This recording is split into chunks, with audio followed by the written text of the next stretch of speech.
Camelback Ranch in Glendale, Arizona. It's Dodgers spring training baseball. Glorious afternoon, temperatures in the mid-70s as today the Dodgers will take on the San Francisco Giants here at Camelback Ranch, Glendale. Hi again, everybody. Rick Monday alongside Charlie Steiner. They are expecting some high winds here later this afternoon and maybe some dust storms for the Dodgers. Victorious yesterday, that against the Chicago White Sox in their inaugural game, and you can see the breezes blowing a little bit from right to left as we get underway. For the Giants, they bring a travel squad. The lineup cards are being exchanged at home plate, and for the Giants, their lineup will go this way this afternoon. Bruce Bochy will have Melky Cabrera, the switch hitter, in the center field position. Emmanuel Burris will be in left field. Nate SCHIERHOLTZ is playing in right. Brent Hill is at first base. Hector Sanchez will serve as the designated hitter. Mike Fontenot gets the start. And for Fontenot, he'll be at second base. At third is going to be Connor Gillespie. Brandon Crawford will be at shortstop. Eli Whiteside will do the catching. And it's going to be the veteran left-hander Barry ZITO on the mound for the visiting San Francisco Giants. For the Dodgers and for Don Mattingly, still at home plate along with Bruce Bochy, the umpiring crew is going to be D. Gordon to lead things off. Gordon will be at shortstop. Mark Ellis will again start at second base. Matt Kemp batting in the 3 spot. He's in center. In left field against the left-hander today is going to be Juan Rivera. Rivera will bat in the cleanup spot. Andre Ethier is in right field. Jerry Sands will start at the first base position. Juan URIBE is at third. Doing the catching is going to be Matt Trainer. Jerry Hairston Jr. will serve as the Dodgers' designated hitter. And for the Dodgers, going to be left-hander Ted Lilly on the mound. So 2 veteran left-handers. Neither one of them really throw the 98-mile-an-hour fastball, but very good curveballs. And the question is going to be this afternoon. Curveballs in low humidity, and what happens with the wind as the afternoon progresses. The umpiring crew just working with 3 umpires. Now make it 4. Another one has arrived on the scene. It's going to be Doug Eddings working the plate here this afternoon. Ron Culpa, Jordan Baker will also join. And it is a shirt sleeve crowd here this afternoon and just about set to go. The Dodgers, as Charlie was saying earlier, 31 games here in spring training, victorious yesterday. And the Dodgers did everything fundamentally very well. They played with great alacrity. And here this afternoon, the Dodgers against the San Francisco Giants. And one thing we know, Charlie, that holds true, the Dodgers and the Giants, doesn't matter if it is spring training or regular season, there's something a little bit extra adrenaline in the air. Well, last year in the 18 games between these 2 clubs, each side won 9, and Clayton Kershaw was 5-0 against the Giants, 4-0 against Tim Lincecum. And it'll be Cabrera, newcomer to the Giants, Emmanuel Burris, and Nate SCHIERHOLTZ, the first 3 hitters, to face the 36-year-old left-hander Ted Lilly. Lilly's bugaboo not only last year, but basically throughout his career, giving up the long ball in 33 starts last year, 28 home runs. His counterpart today, Barry ZITO, coming off a very difficult season last year, spent most of the season either on the disabled list or in the minor league. ZITO, by the way, 13 appearances with the Giants last year, 9 of them starts, a record of 3-4 and a 5.87 ERA. The Dodgers last year at 82-79, of course, got off to that miserable start. The 7th of July, the Dodgers were 27 up and 51 down, but from that point on, 45-28, and finished with a flourish, winning 25 of their last 35. And so the Dodgers under Don Mattingly, now in his 2nd season at the helm, feel awfully good about themselves as they begin the season. URIBE and D. Gordon will be on the left side of the infield for the Dodgers this afternoon. They'll play just a couple of innings each to get a couple of at-bats. Mark Ellis in second, Jerry Sands at first. Rivera and Kemp and Ethier in the outfield. Matt Trainer behind the plate as Melky Cabrera steps into the batter's box. Cabrera, newcomer to the San Francisco Giants.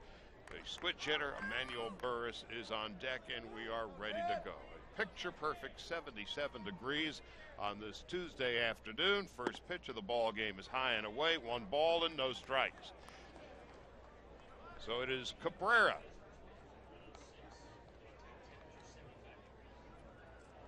awaiting the 1-0 from Lilly. Blowing outside, 2 balls and no strikes. The Dodgers this afternoon, after the 2 innings tossed by Lilly, will be trotting out the veteran Jamie Wright, looking to hook on. At the moment, Wright is a non-roster player. Michael Antonini, Ramon Troncoso, Josh Lindblom also scheduled to pitch. Cabrera takes a strike. It's 2 balls and 1 strike. Talked earlier about Lilly and the home run ball, but one of the things that Ted Lilly will do is try and challenge the hitters early in the count, realizing solo home runs don't hurt you nearly as badly as runners on base. The 2-1 is high and inside, 3 balls and 1 strike. Cabrera from the Dominican Republic, switch hitter, 6 feet and 168 pounds, beginning his 7th big league season. On 3-1, he swings and pops it up to the left, foul and out of play. Cabrera last year hit .305 with the Kansas City Royals. Had a solid year, 18 home runs, 87 runs batted in. Came up with the Yankees in 2005, but basically his first full season was 2006. Then on to the Braves in 2010. The Royals last year in the 3-2 is a fly ball to left field, and wouldn't you know, first batter Lilly faces gives up a home run, and the Giants take a 1-0 lead. Well, you know the leadoff hitter is only going to be a solo home run for the Giants. One of their big problems is the fact that they did not score many runs at all. Their runs per game was the worst percentage in the National League, and one of the big problems they had was their leadoff spot. They did not produce at all, but for Cabrera, he produces here, and the Giants are underway. That'll bring up Emmanuel Burris. Wasn't much doubt about that one. Again, the wind is blowing out some, and it's a dry afternoon, and it was gone in a hurry. The hitter now, Emmanuel Burris, and he fouls it into the dirt. It's 0-1. Well, last year, as we mentioned, Lilly in 33 starts, 28 home runs. First batter he faces, Cabrera loses it. Burris in his 4th big league season, all of them with the Giants. Last year, 59 games at the big league level and hit but .204. And he takes a strike on the outside corner. It's 0-2. Nate SCHIERHOLTZ is on deck. So the Giants have a new look in the outfield with Cabrera there, Angel Pagan. SCHIERHOLTZ will be in right primarily this year. The 0-2 is a hard ground ball past the diving JUAN URIBE, headed toward the left field corner, and Burris will arrive at second base with a double. Now, this is not the way that Lilly wanted to begin his afternoon. Location, and for Lilly trying to challenge Cabrera, he has the ball hit out of the ballpark, and for Burris just kind of waited for a good pitch and got it. And that pitch too was not really in prime real estate as far as the pitcher's interpretation of good operating positions over that plate. Nate SCHIERHOLTZ steps into the batter's box, beginning his 4th big league season. The Giants with an early 1-0 lead on the Cabrera home run, and Burris's double into the corner. Last year, SCHIERHOLTZ a solid year at .278. Quick toss to second base, gets past D. Gordon, but not far enough for Burris to advance. SCHIERHOLTZ 9 home runs, 41 runs batted in. Giants last year, 10 games over 500, 86 and 76. Finishing 8 games behind the Arizona Diamondbacks, who figure to be the favorites in the National League West this year.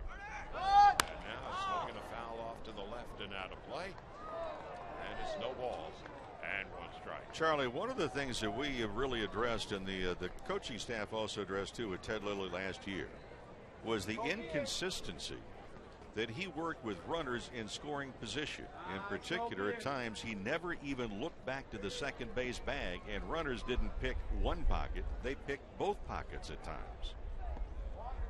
That has always been a weakness in Lilly's armor. Now the 0-1. Swinging a ground ball up the middle, fielded behind the bag by D. Gordon, who fires to third. Burris goes to third as SCHIERHOLTZ bounces to short. And there's a couple of ways you combat runners taking advantage if you're the pitcher, because runners are always trying to figure out, well, does he look back? Does he look back once? Is the same cadence? And Lilly falls into that trap of maybe looking back at times when he does look back. One time in the same cadence delivering home. And that's one of the things that Davey Lopes, the Dodgers first base coach, has always done as a player, now as a coach. Is there a pattern by which to pick the pocket of a pitcher? Brett Pill steps into the batter's box, and he takes one high, 1 ball and no strikes. When Vicente Padilla was with the Dodgers, he didn't have the world's greatest move to first base either, but he would stand on the mound and keep in that set position at various timing mechanisms, and it would really mess up potential would-be base stealers. The ball inside, 2-0. And it also affected the hitters because you would see hitters calling time to back out of it.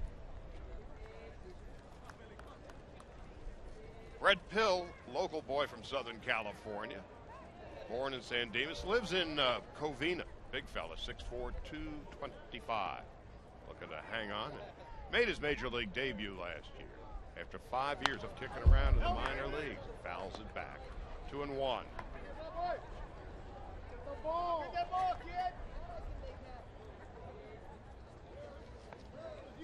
In his 5-year professional career, he's been a .279 hitter at the minor league level. And he is looking to take a big battle with Brandon Belt and Aubrey Huff for that first base spot. Here's the 2-1, swinging a foul back to the screen, 2-2. Hector Sanchez is on deck.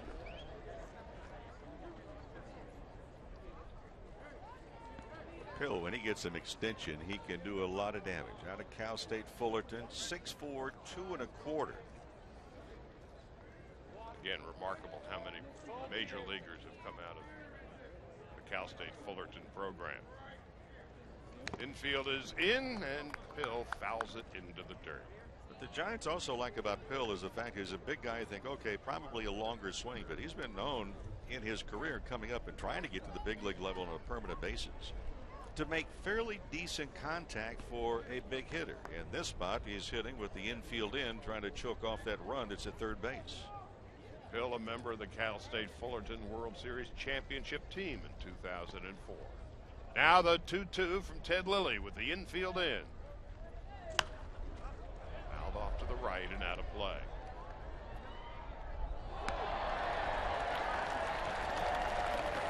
First home game for the Dodgers this exhibition season. They beat the White Sox here yesterday. Of course, the Dodgers and the White Sox share Camelback Ranch.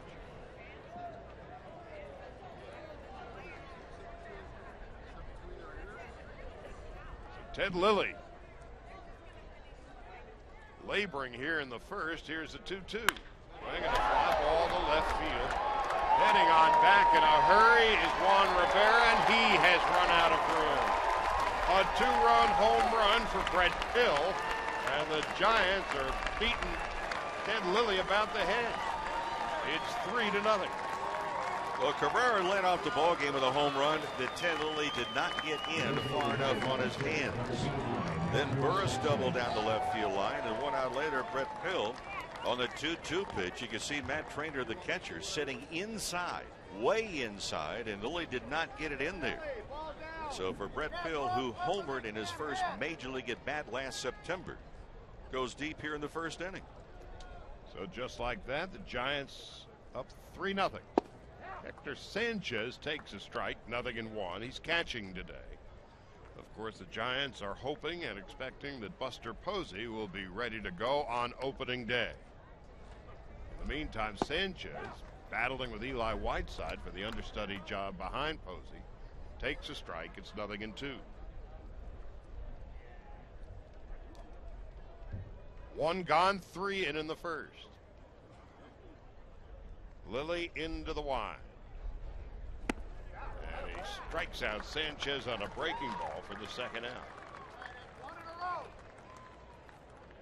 It's only spring training. You're walking back to the dugout and saying, let's see in front of me. There have been 2 home runs, a double. There's been a ground ball out to advance the runner from second to third.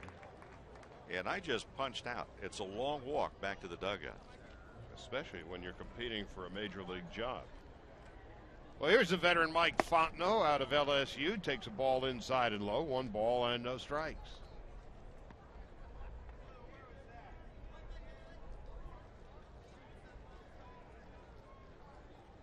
Connor Gillespie is on deck. Fontenot takes high and inside, 2 balls and no strikes.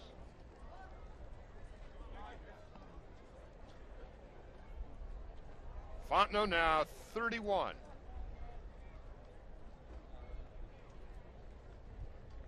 Came to the Giants in 2010 from the Cubs.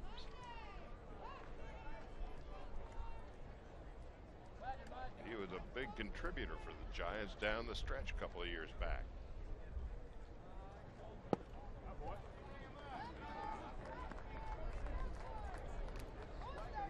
Three balls and a strike to Fontenot.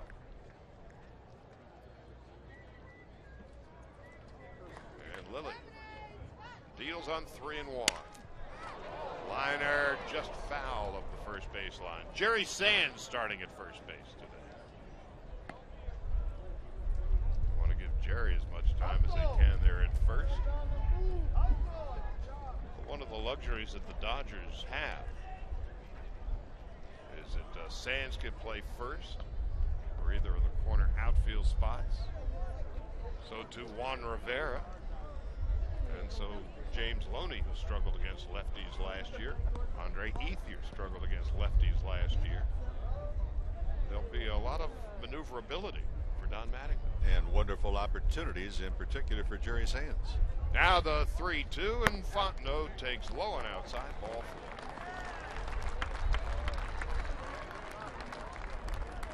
Erratic inning, obviously, for Ted Lilly. And one of the things that you look at for pitchers and for hitters here, this is only the second exhibition game. This is still a workout. And for Lilly getting workout, he has been inconsistent, and it looks like his release point has varied, his stride has varied, and his results has as well. So the Dodgers down 3-0 here in the first. Connor Gillespie steps into the batter's box. And he whacks one right to Sands, steps on the bag, and that finally ends the first half of the first. But not before the Giants come up 3 runs and 3 hits, and 2 of the 3 hits home runs. 3-0, we go to the bottom of the first.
Nothing as we head to the home half of the first, and we'll look at the Dodgers facing Barry ZITO this afternoon. D. Gordon to be followed by Mark Ellis.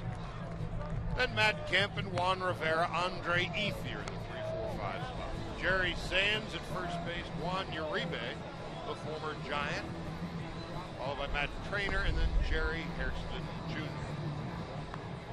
Barry ZITO had a nightmare of a year last year, spent most of the time on the Los Angeles list. When he wasn't there, he was in the minor league. Made 13 big league appearances, 3-4, and an ERA of just south of 6. He too gives up a lot of home runs. Again, a big, slow breaking ball has been his bread and butter. They tend to hang from time to time. 54 innings last year, he surrendered 10 home runs. D. Gordon leads it off for the Dodgers. Gordon squares to bunt, takes high and away, 1 ball, no strikes. Gordon yesterday, couple of at-bats, and was 0 for 2, grounding to second twice.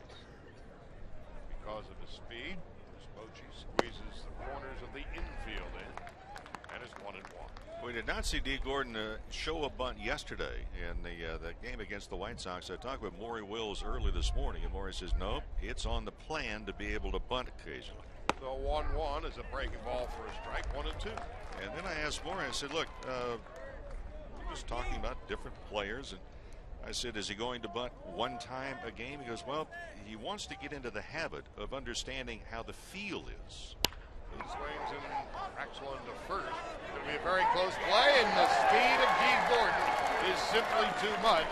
The pill at first, and ZITO late to the bag. An infield hit for D. Gordon. And that's why bunting can become a big weapon. Now, that was not a bunt, but if you look at how the infield had to maneuver, you have the first baseman going to his right, second baseman's coming over, and then it's a foot race. And how many people can really win the foot race? Even from the mound, ZITO was a little bit late, and Gordon now unleashes his speed with a leadoff single. Now let's see what D does in terms of stealing a base. Last year in 56 games with the Dodgers, he stole 24 out of 31. And they whisper around the Dodger camp, this kid is capable of stealing 100 bases someday, not unlike his mentor, the great Maury Wills. Now Mark Ellis takes a strike, and it's 0-1. Follow up on that bunting, Charlie, very quickly. I proceeded to ask Maury. I said, well, there's another guy in camp I've not really seen bunt much at all looking back to last year. He was in late in the game yesterday. And we talked about the swings, Justin Sellers. Maury says, he's never asked me. It might not be a bad idea if he does. Well, because Sellers is in a spot, depending upon the decisions made on his ball club. Does he stay with the club? Is he going to be a backup player? But opportunities, and you have to grasp as many as you can. Ellis takes one in the dirt. Sanchez blocks it nicely. And it's 1-1. And this is the perfect place to learn. For the averages, you're not going to be penalized. And for Ellis, hitting in the number 2 spot, it's interesting as well because he's a guy that controls the bat very well, sprays the ball all around.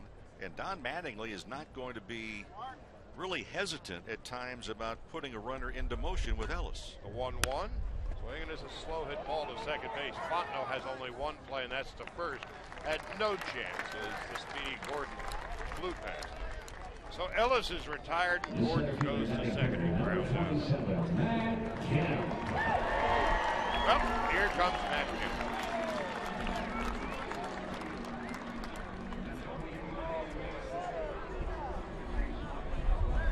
Nearly the Triple Crown winner last year, and he certainly opened some eyes this spring, and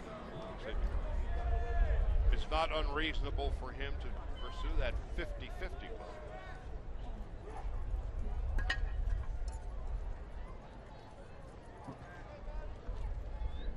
Matt yesterday was 0 for 2, and he takes a strike, 7-1. Now in his 6th big league season. He'll turn 28 in September.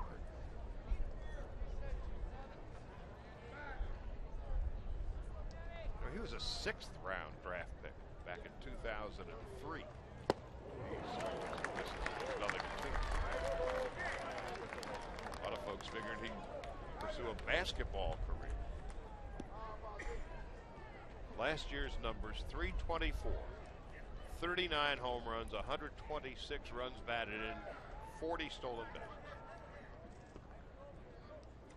0-2 as Gordon leads off second, and Kemp fouls it back. A lot of people were thinking basketball with Matt Kemp, and he was probably more in tune with basketball and the fundamentals, the instincts, if you will, than he was in baseball. He has had to work very hard in doing that in the baseball aspects.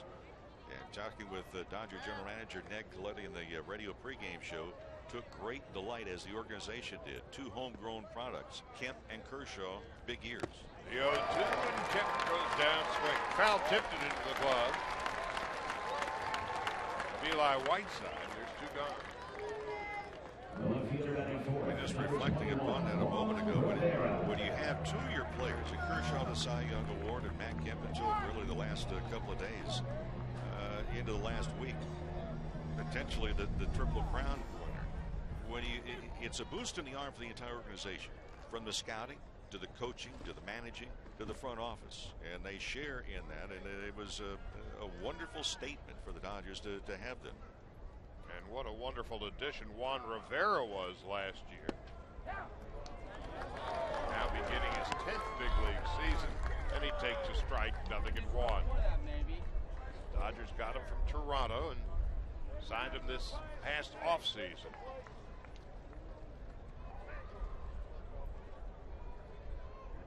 With the Dodgers, he hit .274 in 62 games. And about the time he arrived, now finds himself in an 0-2 count. Well, the Dodgers really turned it around. Well, he added a lot of protection for Matt Kemp in the lineup. He was able to play some other positions. And he's not had a fun opportunity so far here. You see him just choke up a couple of inches on the bat because the first two pitches he's seen from ZITO have been off speed so much you get pulled over by the Arizona Highway Patrol if you're on a freeway. The 0-2 swung on and missed, strike three. So ZITO strikes out Kemp and Rivera to end the bottom of the first. We go to the second. Giants 3 and the Dodgers nothing.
Dodgers.com/15 today.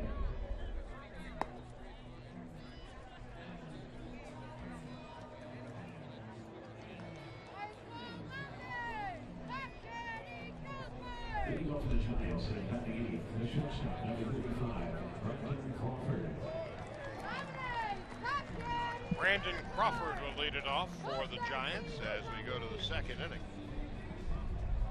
And Ted Lilly trying to settle down after a rocky first. Gave up a leadoff home run to Melky Cabrera, and after a double by Emmanuel Burris, a one-out home run by Brett Hill. As Crawford fouls it off to the right, it's 0-1. Crawford, Eli Whiteside, and Melky Cabrera will be hitting for the Giants in the second. Well, Crawford's out of UCLA, and his parents had Giant season tickets going back to the Candlestick Park days. So when Crawford finally got to the big leagues last year, they had a delightful time. And he whacks a base hit into right field, and Lilly's not fooling anybody today.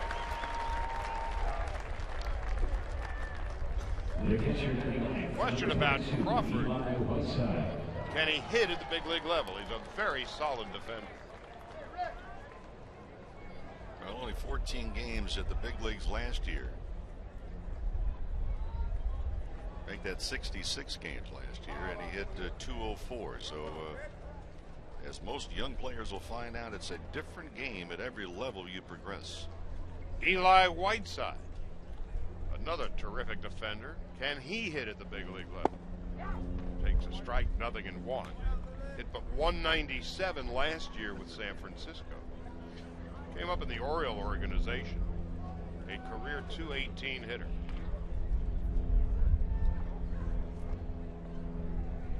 Of course, he's been serving as the understudy to Buster Posey. The 0-1. And there's a fly ball to left field. Drifting underneath it is Juan Rivera. A couple of steps on the warning track. Makes the catch. The wind actually held that ball into the park. And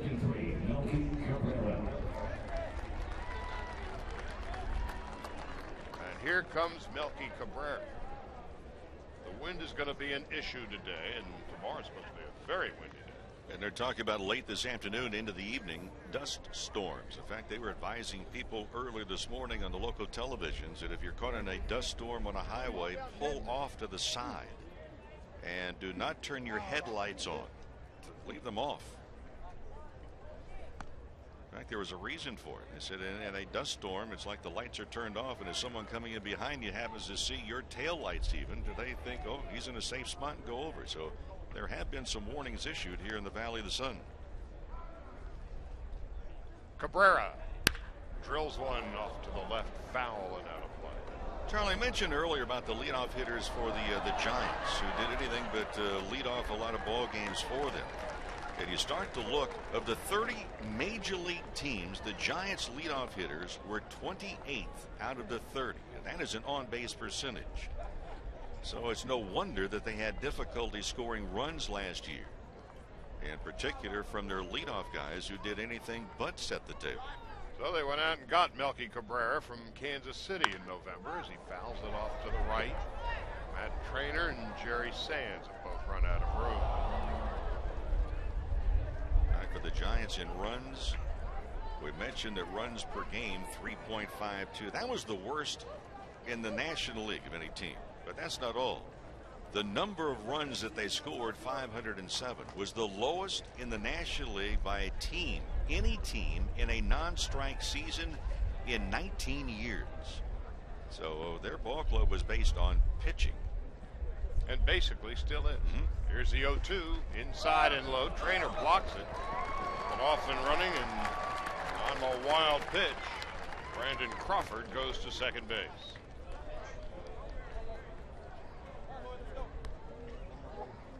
Ted Lilly is really laboring. 33 starts last year. 12 up, 14 down. Now 36 years of age. The 1-2. Slow roller wide of third. URIBE, the former Giant, throws out Cabrera. Crawford goes to third. There's two out. The left fielder, number 2, Emmanuel Burris. Well, here's the utility man, Emmanuel Burris. Hit the .204 last year. Spent most of his time last season at AAA Fresno. Now 27 years old.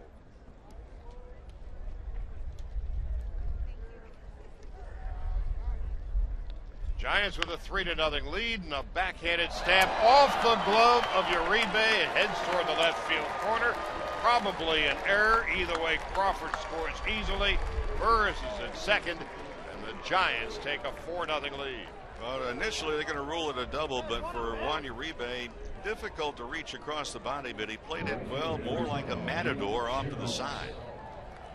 And that ball bouncing near the bag. In fact, looking at a replay, URIBE had two things to deal with. One was the baseball, and the other one was actually the third base bag, its position. And physically, was he going to step on it or run into it as he was attempting to backhand the ball?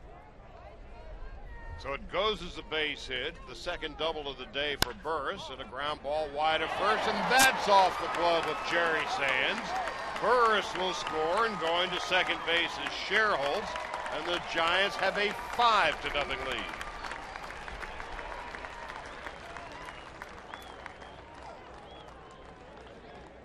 First baseman, number 6, Brett Hill. Matt Trainer goes out to talk to Ted Lilly, trying to calm the veteran down. Either way, This is going to be Lilly's last inning. He's only slated to pitch 2 in his first start. But these are 2 innings he would prefer to forget. Brett Pill, who homered to left center field in his first at-bat. 5 runs and 6 hits for the Giants. Breaking ball inside and low, 1-0.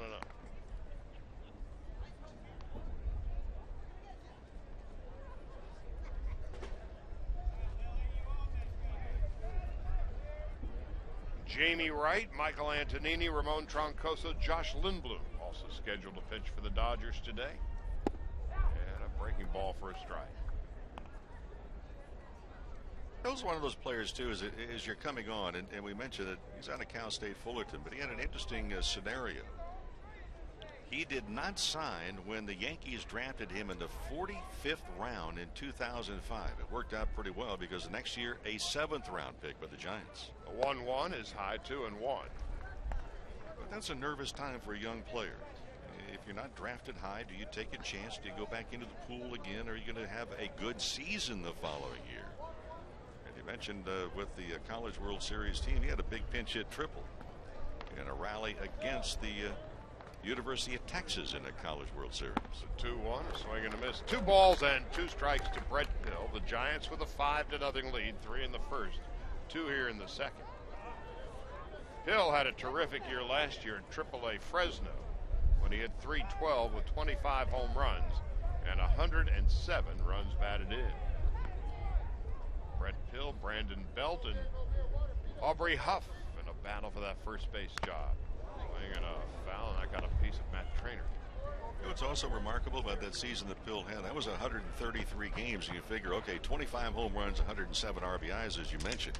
He struck out only 54 times. So you equate, well, wait a minute, he's a big guy, has power, but he's also proven that he can make some contact. That's remarkable. On 2-2 with 2 out.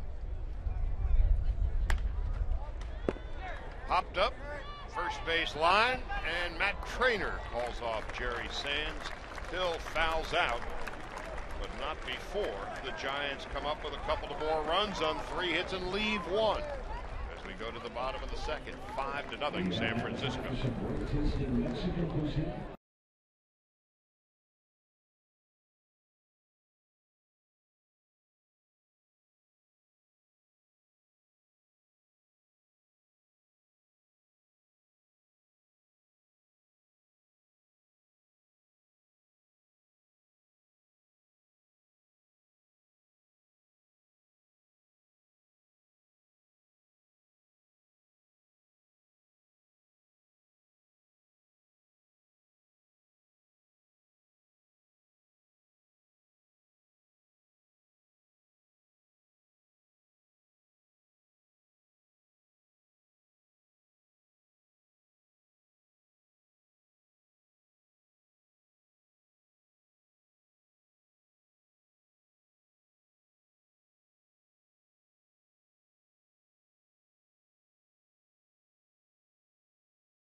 From Camelback Ranch in Glendale, you are watching Camelback Vision. And you're also listening to it on the Dodgers Radio Network and our brand new flagship station, AM 570, Fox Sports, LA. Andre Ethier, Jerry Sands, and Juan Uribe will bat for the Dodgers in the second. As the Dodgers and the Giants have at it. For the Dodgers, second exhibition game of this young season. And it won't be long before they start playing for good. Ethier swings and misses, 0-1. The Dodgers open in San Diego on Thursday, April the 5th. A 4-game series with the Padres at Petco. Here's the 0-1. Ethier with a fly ball to deep right field. It is way back, and it is gone. Home run. Andre Ethier drills one over the bullpen in right center. The Dodgers are on the board. It is 5-1 San Francisco. Well, if eyes are on you on how you're going to be matching up against left-handed pitching, Andre Ethier has a big exclamation mark with his initial at bat against the Portsider in spring training. And he goes deep, and for ZITO, he threw a spinner that was spinning and not breaking a whole lot. Ethier, who doubled and scored a run yesterday in 2 at-bats, with his first home run of the spring. Jerry Sands is the hitter. Sands figures to make the club. Again, his versatility, can play either of the corner outfield spots, can play first base. And if Loney or Ethier have trouble against lefties, he can spell them there. So too Juan Rivera can play in left field and first base. 2 balls and 1 strike to Sands with Uribe on deck.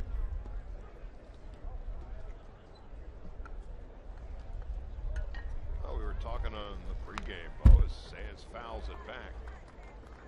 Both of these pitchers, LILLY for the Dodgers, ZITO for the Giants, throughout their career have been prone to give up the long ball. Well, if the breaking ball is not working, and most pitchers would tell you in Arizona the humidity is down, and with a breezy afternoon, curveball is a little bit more difficult. The 2-2 is low on outside, 3-2. Sands had a very good spring last year. Hit over 310.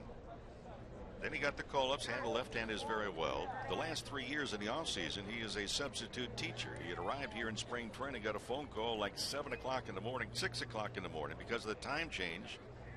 The 3-2 is low and inside, ball 4.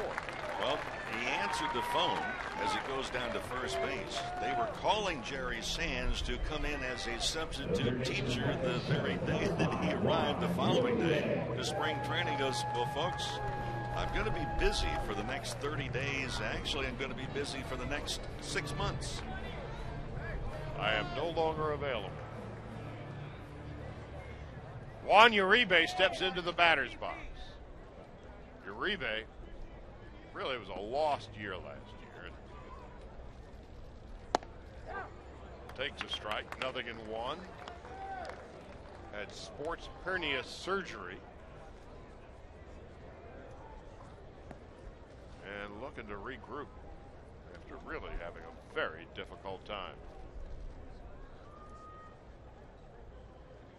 No balls and a strike. The Dodgers are on the board. Uribe whacks one foul down the left field line. Uribe last year hit a .204 with 4 home runs, 28 RBIs, and played in but 77 games.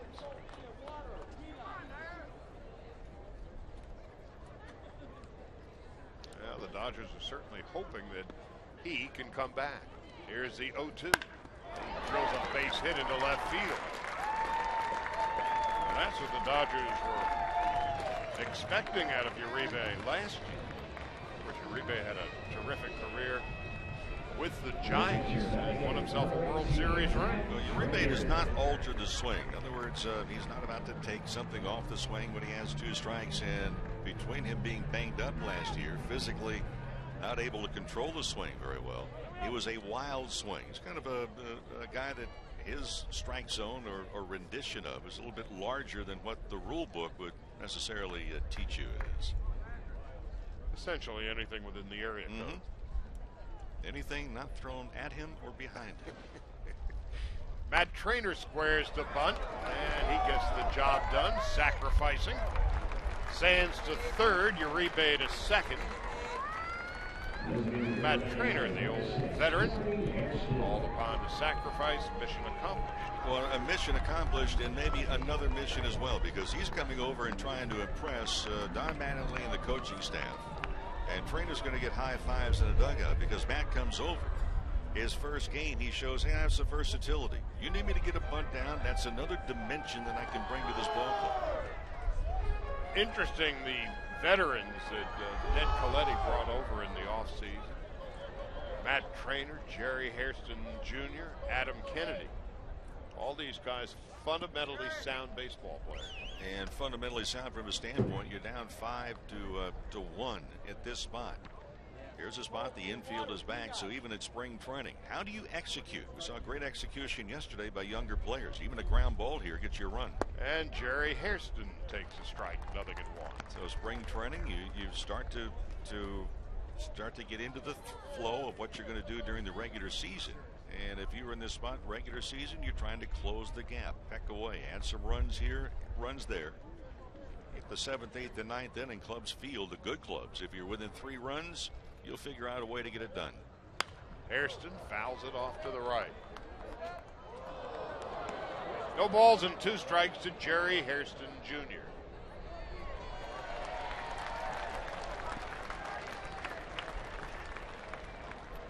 Jerry now 35 in his 13th big league season. Of course, his dad was a terrific player with the White Sox. His grandfather, Sam Hairston, played with the White Sox and was the first African-American player to play with the White Sox. Now the 0-2. Jerry to the right side. Hill will jog to the bag. Hairston is out at first. Sands comes in to score. Uribe goes to third. Second run of the inning for the Dodgers. It's 5-2. So a good job of hitting by Jerry Hairston Jr. And he did it in a good way, too. He's trying to pick up the run, and with 2 strikes after ZITO got out in front of him. ZITO came breaking ball away, and Hairston stayed with it and just made sure that he made the contact. It gets a run across, so high fives back-to-back hitters. Got a runner at third with 2 out. The Dodgers have come up with a couple here in the bottom of the second. D. Gordon, an infield hit in his first at-bat. And he takes low and outside, 1 ball, no strikes. Now again with his speed, Bruce Bochy is forced to bring Connor Gillespie even with a bag at third. So to Brent Pill at first. Here's the 1-0. Had a strike. 1-1. Giants are not doing it here, but we've also seen ball clubs in a spot like this in the National League in the regular season last year. They would shorten up their second baseman and shortstop as well. Slow hit ground balls. They could not get it and throw out D. The 1-1. He lines one into the glove of Mike Fontenot to end the inning. Gordon, close but no cigar. The Dodgers with 2 on 2 hits and leave 1. Go to the third. It's San Francisco 5 and the Dodgers 2.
In the desert, Dodger fans enjoying the home exhibition opener, and the youth movement is on. New pitcher for the Dodgers, 37-year-old right-hander Jamie Wright, who is looking to make the club as a long man. And you talk to some of the Dodger folks, and they think, well, it's up to him. There would be room at the inn for this veteran who broke in with the Rockies back in 1996. This pitch with Milwaukee and St. Louis and Kansas City. And on the first pitch, a scorching one-hopper into the glove of Jerry Sands. And there's one gone. Second baseman, number 14, Mike Fontenot. Brings up Mike Fontenot. Jamie Wright, 6'6" and 230. As we were going down the resume of Jamie Wright, Colorado, Milwaukee, Kansas City, back to Colorado, the Giants, the Rangers, the Royals, the Indians, last year and a half in Seattle. And a strike, nothing, and one. Fontenot walked in his first at-bat. Wright had a solid year last year in Seattle, out of the bullpen, 60 appearances, and a 3.16 ERA. Connor Gillespie is on deck. The Giants a 5-2 lead, one out in the top of the third. And a fly ball to center field, tailing away from Matt Kemp. It's going to roll to the wall, and Fontenot's going to have a one-out stand-up double.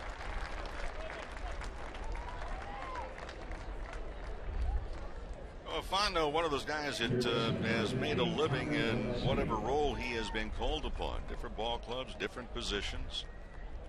And for Jamie Wright, you mentioned the fact he's 6'6", and most guys that are real tall do not have a good pickoff move. Jamie Wright, however, has worked long and hard at a pretty good pickoff move, in particular, even though it's behind him at first base. So we'll see how he handles Fontenot now at second. Connor Gillespie steps into the batter's box. And Gillespie, who bounced to first in his first at-bat, takes low and outside, 1 ball, no strikes.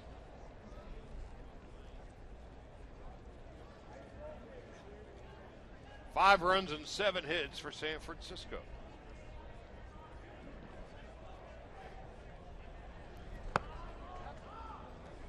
Starting third baseman for the Giants, of course, will be the Kung Fu Panda, Pablo Sandoval.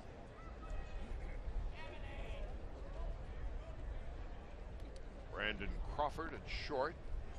And Freddie Sanchez expected to be ready for opening day. Sanchez had health miseries the last few years. A little bloop behind short, and there's D. Gordon to make the catch. There's 2 gone. Oh, so we have a moment. Dodger Stadium opened its doors 50 years ago, and the Dodgers will be celebrating this historic milestone all season long. I'd like to get more information about the 50th anniversary celebration presented by State Farm, including a vote for the top 50 moments in Dodger Stadium history. Just visit Dodgers.com/50th. It's your source for all things 50th. And now Brandon Crawford steps into the batter's box. And Crawford takes high and away, 1 ball, no strikes. Crawford singled to right field in his first at-bat and would score a run. A tough outing for Ted Lilly. 2 innings, 5 earned runs, 6 hits, 1 strikeout, 1 walk. Wasn't fooling anybody today. Now Wright delivers in the dirt, and that's why Matt Trainer has been around as long as he has in the big leagues, as he blocks that ball in the dirt very nicely. 2-0.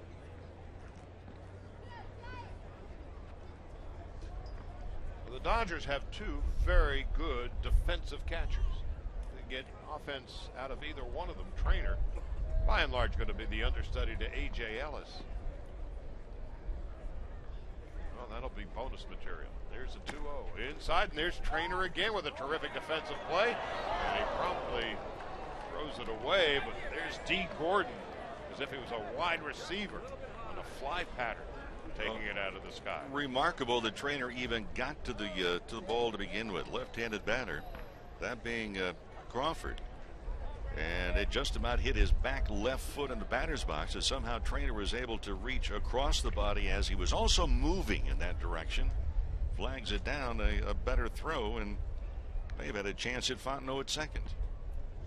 3 balls and no strikes to Crawford. Whiteside is waiting on deck, and now he'll get a turn as Crawford takes a walk. Charlie, you and I talked over the last number of years. Quite frankly, that play we saw by Matt Trainer is something that has not been done consistently by Dodger catching over that period of time. And it's something they have worked hard and long on. They've also had Steve Yeager came back in. He was here for a couple of weeks. He will return in a couple of more weeks to kind of finish up the process with some of these younger catchers. And in Trainer's situation, a veteran catcher. 2 on, 2 out in the 3rd inning in a 5-2 Giant lead. Jamie Wright on in relief, and a ground ball into center field for a base hit. In to score is Fontenot. On his way to 3rd is Crawford. Thrown down to 2nd, out at second base. The Uribe throws to Ellis, who slaps the tag on Whiteside, but not before the Giants come up with another run. On 2 hits. They leave 1, and we'll go to the bottom half of the 3rd, 6-2 San Francisco.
Break here for our radio affiliates to identify themselves along the Dodgers radio network.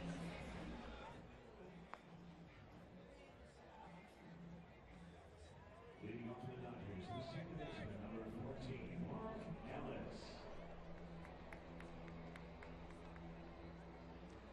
Charlie Steiner, Rick Monday, and we are at Camelback Ranch in Glendale. You're watching Camelback Vision as the Dodgers and the Giants are having at it. We go to the bottom half of the 3rd inning. Mark Ellis leads off. Ellis, a new Dodger, takes high, 1 ball and no strikes. Ellis and Kemp and Rivera will bat. Barry ZITO beginning his 3rd inning of work. And the 33-year-old lives in Los Angeles now, up in the Hollywood Hills. Delivers a strike, 1-1. ZITO still has 2 years left on that contract, that huge contract, $126 million. And a call strike, 1 ball, 2 strikes. In his career with the Giants, 43 and 61. Ellis with a fly ball to deep center field. It is back and it's off the base of the wall. And Ellis will arrive at second base with a double.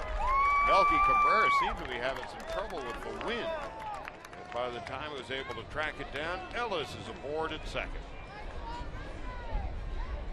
Well, Ellis is in second, and Bruce Bochy, the manager of the Giants, going to come out and get ZITO out of the ball game. That ball just continued to go and hit right at the base of the wall where that padding was. And so Bochy is coming to get Barry ZITO. His day is done. We're going to take a break. Ellis is at second with nobody out of the bottom of the third. The Giants are leading the Dodgers 6-2.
Is Steve Edelson. He'll turn 27 in June. Pitched with the Giants a bit last year. Made 13 relief appearances at an ERA of 9.5. But at AAA Fresno, in 32 relief appearances, at an ERA of 5.66. He, like seemingly every other pitcher in the universe, had Tommy John surgery and missed the entire 2005 season. Matt Kemp, no balls and 2 strikes. Kemp struck out swinging against Barry ZITO in his first at-bat. ZITO goes 2+, and at this point, 2 runs and 4 hits. Ellis at second base, the responsibility of Barry ZITO. Juan Rivera's on deck, and then Andre Ethier. Edelson deals, swing, and Kemp fouls it off his foot. Even in spring training, you begin to wonder, okay, are pitchers setting me up? And I'm talking about Matt Kemp's at bat against ZITO in the first inning, where Kemp went down on pitches, only 3 pitches and strikeout. They were all off-speed pitches. Was that a message ZITO was trying to send to Kemp? Because very seldom, that I found out a long time ago, very seldom are pitchers who are that serious about getting you out going to pitch you the same way in spring training as they are during the season with a game on the line.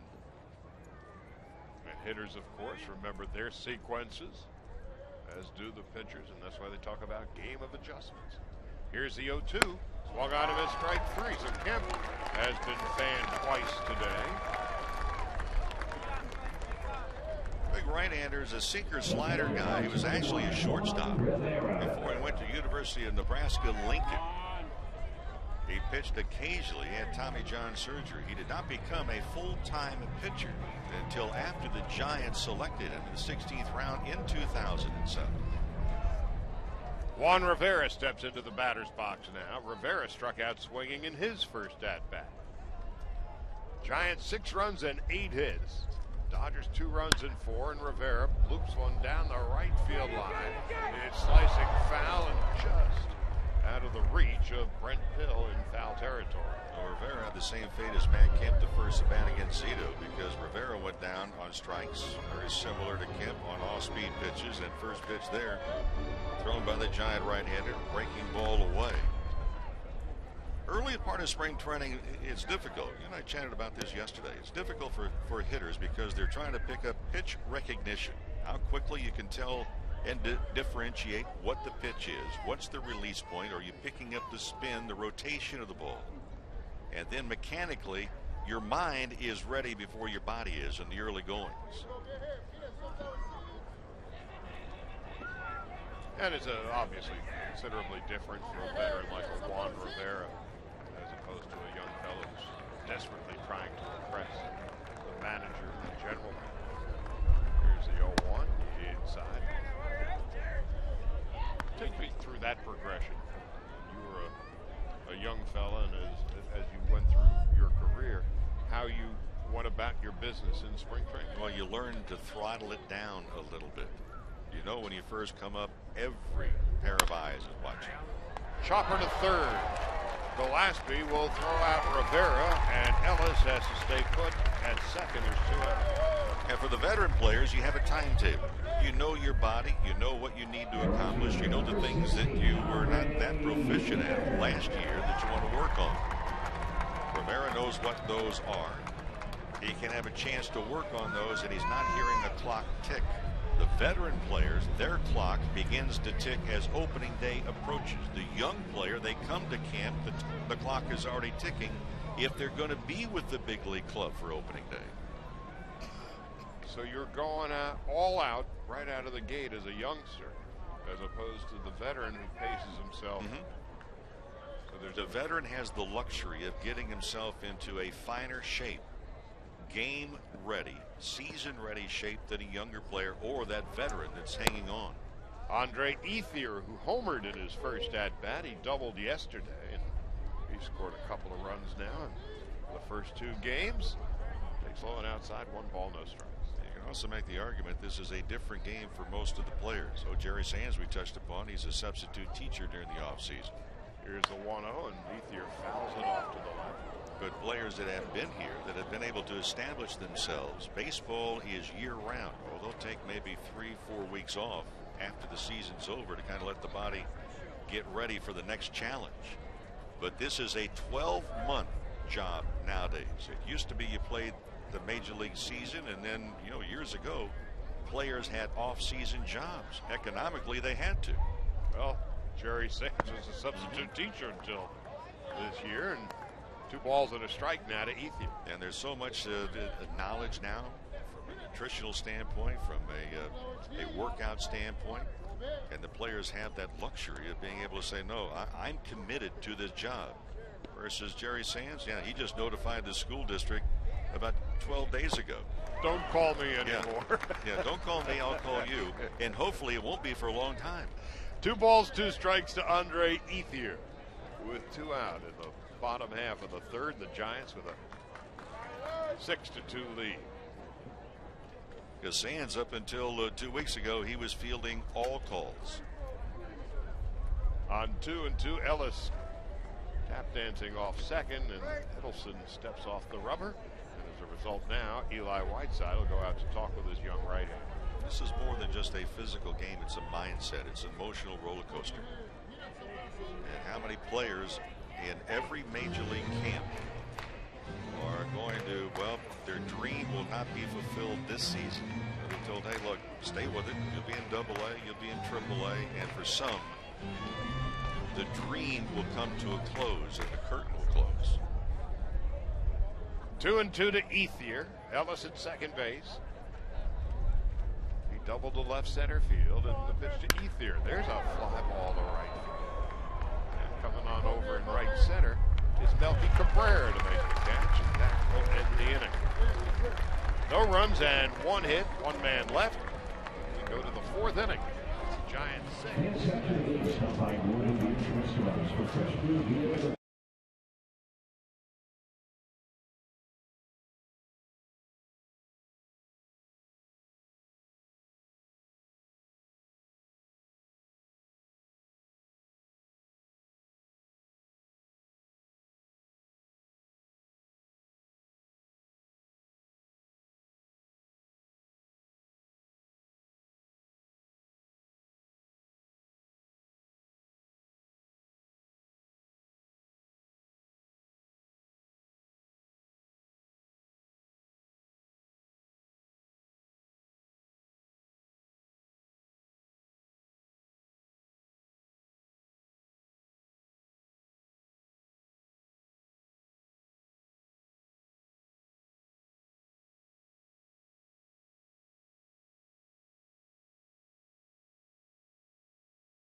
As we go to the fourth inning. Let's begin with a new pitcher. Ronald Belisario is back. Of course, you know his personal demons that he has overcome. He has a 25-game suspension awaiting him at the beginning of the year. But when right, Belisario has turned in some very impressive performances for the Dodgers over the years. Belisario, over the past few years, had difficulty even getting a visa, or when he did get the visa, he was late for work. He showed up early this spring, and he's got a new number. It's Jonathan Brox's old number on his back. And when right, he has just got some terrific stuff. First batter that he faces is Melky Cabrera, the switch hitter, who homered in his first at-bat and bounced to third in his second at-bat.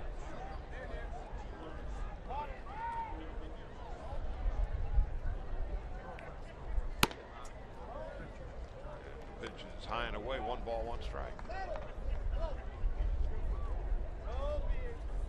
So Belisario will have to serve that suspension.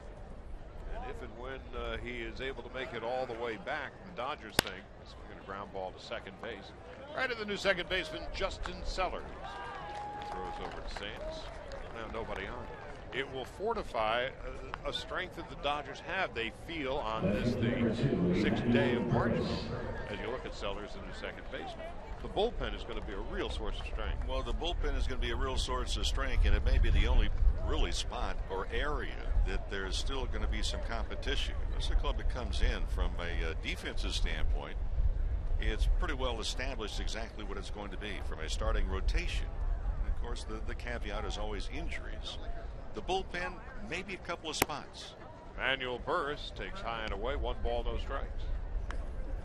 For Ronald Belisario, disappointing. And for him, it's, yes, he has that suspension. But for Ronald Belisario, he has a career right now basically on hold, and it's up to him. Here comes the 1-0. This ball high and away. And it's 2-0.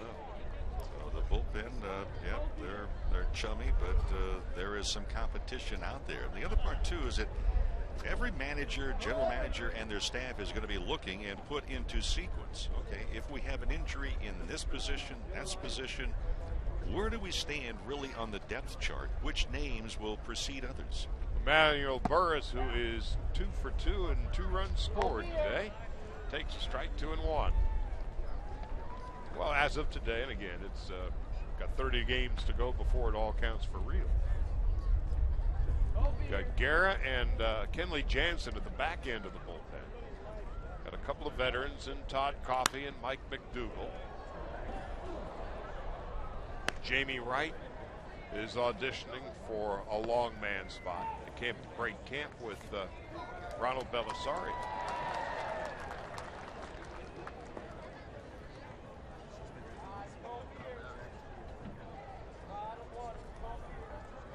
Matt Greer is there, so there is a lot of depth. Here's the 2-2 in burst. Ground ball up the middle. There's D. Gordon. Low throw, dug out by Sands. There's 2 out. Nice play by Sands, and for D. Gordon, a tremendous amount of range. And cutting in front of the second base bag to get it and throws in a hurry. Well, talking about the back end of the bullpen, we've got Guerra, who was Javi Guerra this time a year ago. Finishes the season on a great spurt. Was a terrific closer, and Kenley Jansen was setting up for him. Now there are expectations on these 2 young right-handers that really didn't exist. They were the new kids in town. Now the Dodgers are going to rely on these 2 young fellas to close out their games. Nate Scherholtz takes low and inside, 2-0. It's always an unknown because over the locker last year, the word expectations were not there. Oh, they had them individually, but what's the ceiling? And now the spotlight is shining much more brightly for a lot of different young players. Here's the 2-0, and Scherholtz fouls it off his ankle. It's 2-1. The other side of the story is Ronald Belisario, who has great natural stuff. Just keep it together off the field. That just adds to the depth.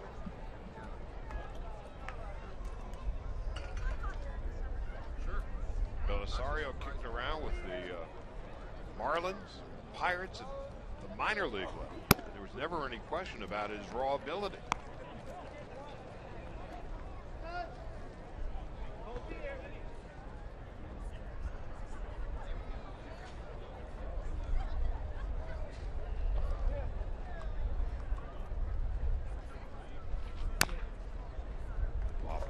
And out of play. 3 balls, 2 strikes, and 2 outs. Belisario 6'3", 237.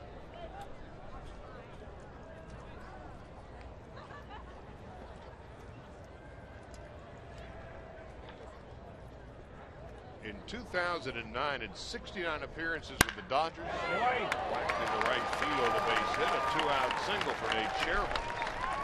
Ronald Belisario had an ERA of 2.04 and struck out 64 batters in 70 innings. So he's got the goods. The Scherholtz has a couple of hits today. Burris has a couple of hits for the Giants. Ted Lilly in 2 innings, 44 pitches. 2 of them were whacked out of the park. And one by Brett Hill in the first inning. And there goes the runner. Trainer's throw to second base, not going to be in time. So Scherholtz steals second base. Hill takes the pitch high and in. 1 ball, no strikes. Well, Belisario's not been on the mound in competition, and normally you're not going to see a runner. Scherholtz is not known as a blazing speed guy, but he had that one easily stolen. Trainer had no chance at all. So the Giants with a runner in scoring position with 2 out. They've scored 3 in the first, 2 in the second, 1 in the third, and looking for another here in the fourth. No balls and 2 strikes as Pill swings and misses. And if people were watching or listening, you pick up little nuances and things that take place in spring training game that you do not pick up in a major league game because of the crowds. But as Scherholtz was taking off at first, you could hear people in the dugouts, in the Dodgers' third base dugout, yelling, "There he goes," and probably some fans along with it. Just little things that Suddenly did not hear at the major league level during the season. On 0-2, low and outside. 1 ball, 2 strikes to Brett Hill. Don Mattingly, Trey Hillman next to him. A.J. Ellis in conversation. Those of you on the radio, the Dodgers, of course, in their milky home whites. And a ground ball, diving, stopped by D. Gordon, who keeps the ball in the infield, keeping SCHIERHOLTZ from scoring. Brett Hill with an infield hit, and a spectacular diving play by D. Gordon, again showing that incredible lateral motion. Incredible motion, an incredible dive, and able to come up with the baseball, still jumped to his feet in a hurry looking for a throw. There is no one over third.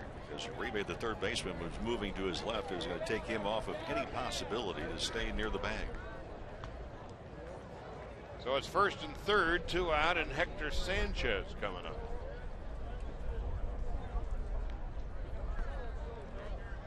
Sanchez serving as the DH today. Of course, it's exhibition baseball. Sanchez fouls it off the end of the bat. 0-1. So even though there's no DH in the National League during the regular season, they want to get their hitters as many pitches to look at as they can.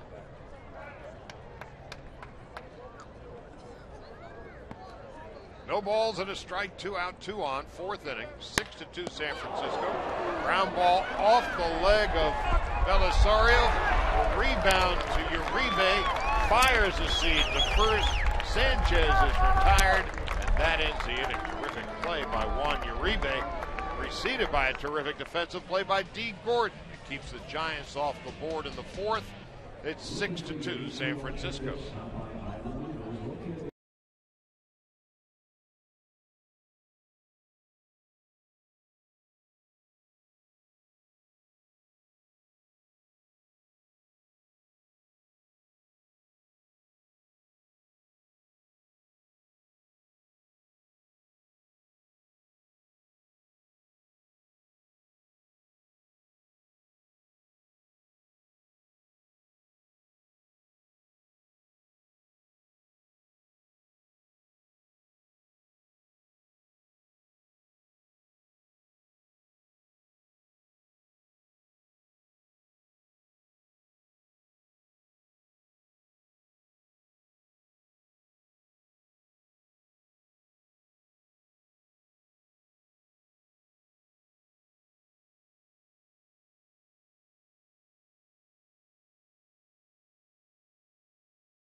For the Dodgers as we go to the bottom of the 4th.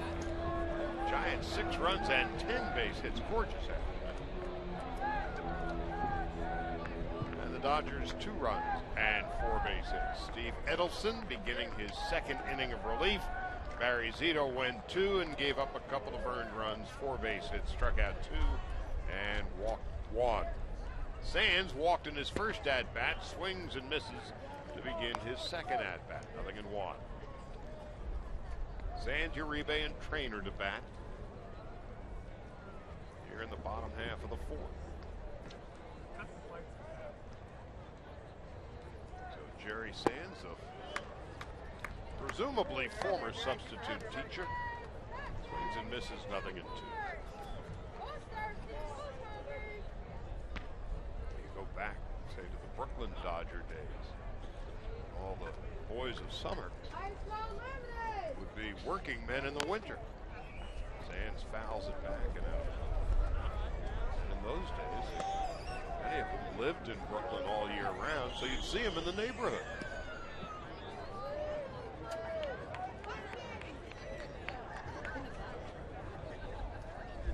Long time ago.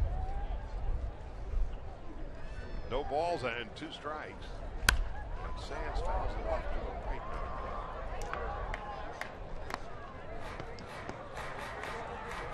Now, if memory serves correctly, Sandy Koufax sold like electronic parts in Brooklyn.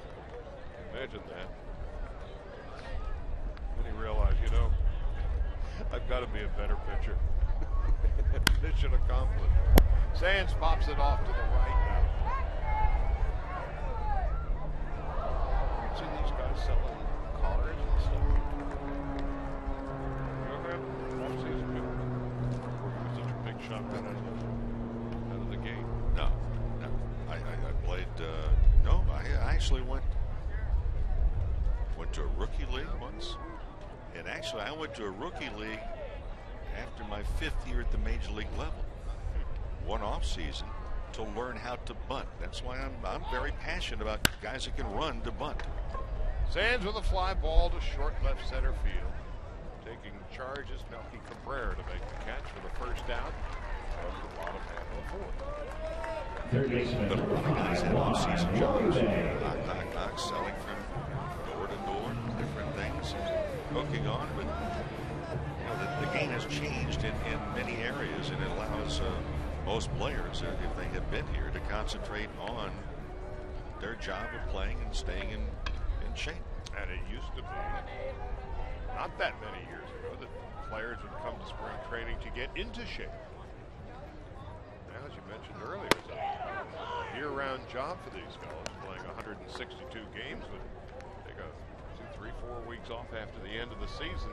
I guess this is as much a mental break as it is a physical. URIBE, who singled to left field in his first at-bat, takes inside. And it's 1 ball, 1 strike, 1 out, 6-2 San Francisco in the bottom half of the 4th. The other thing, too, we've learned so much about training. It used to be that the guys reported to spring training, it was to get into shape, and you saw the rubber jackets being worn, and then we discovered, hey, wait a minute, electrolytes. Low and outside, 2-1 to Juan URIBE. That came up. Well, you know, you're perspiring heavily, you're losing electrolytes, you're not replenishing them. And how do you stay? You know, salt tablets were a thing that were given by trainers. Orange slices. Exactly. Here comes the 2-1. There's a generation that there really was a pre-Gatorade. A pre-Gatorade, and quite frankly, sports medicine did not exist. And that's one of the amazing thing about now, throughout all of sports, when players are injured, how rapidly they can repair them and get them back on the field. So 2-2 is low and outside. 3 balls, 2 strikes, 1 out. And that brings a wonderful story. We're so happy for her and for the organization. Sue Falsone is now the head trainer for the Los Angeles Dodgers. The first female head trainer in Major League Baseball, and I think in professional sports. She's been with the club for a long time. High and inside. Ball 4. Juan URIBE walks with 1 out in the bottom half of the 4th in a 6-2 San Francisco lead. The catcher, number 18, Matt Trainer. Speaking of the trainer, and here comes Matt Trainer. On cue. Don't peak too soon, pal. Spring training, you know. Seamless transition, boys and girls. Matt Trainer sacrificed in his first at-bat. He's taken a pitch off the elbow. Now he could use a trainer. So the Dodgers have first and second with 1 out. He'll just rub a little dirt on it. Bruce Bochy's going to come and get Steve Edelson. Yeah. Trainer's going to rub dirt on it. Bochy's going to throw dirt. And we're going to take a break with 1 out, 2 on in the bottom of the 4th. Giants lead the Dodgers 6-2.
Mitch Lively.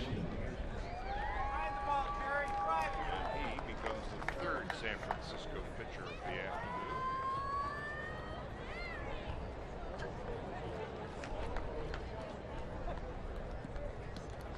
From Susanville, California, 6'5" and 240.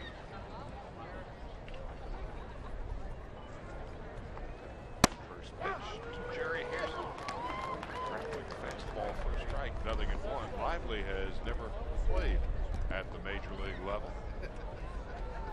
Last year at AA Richmond, 18 appearances and a 3 2/3 ERA.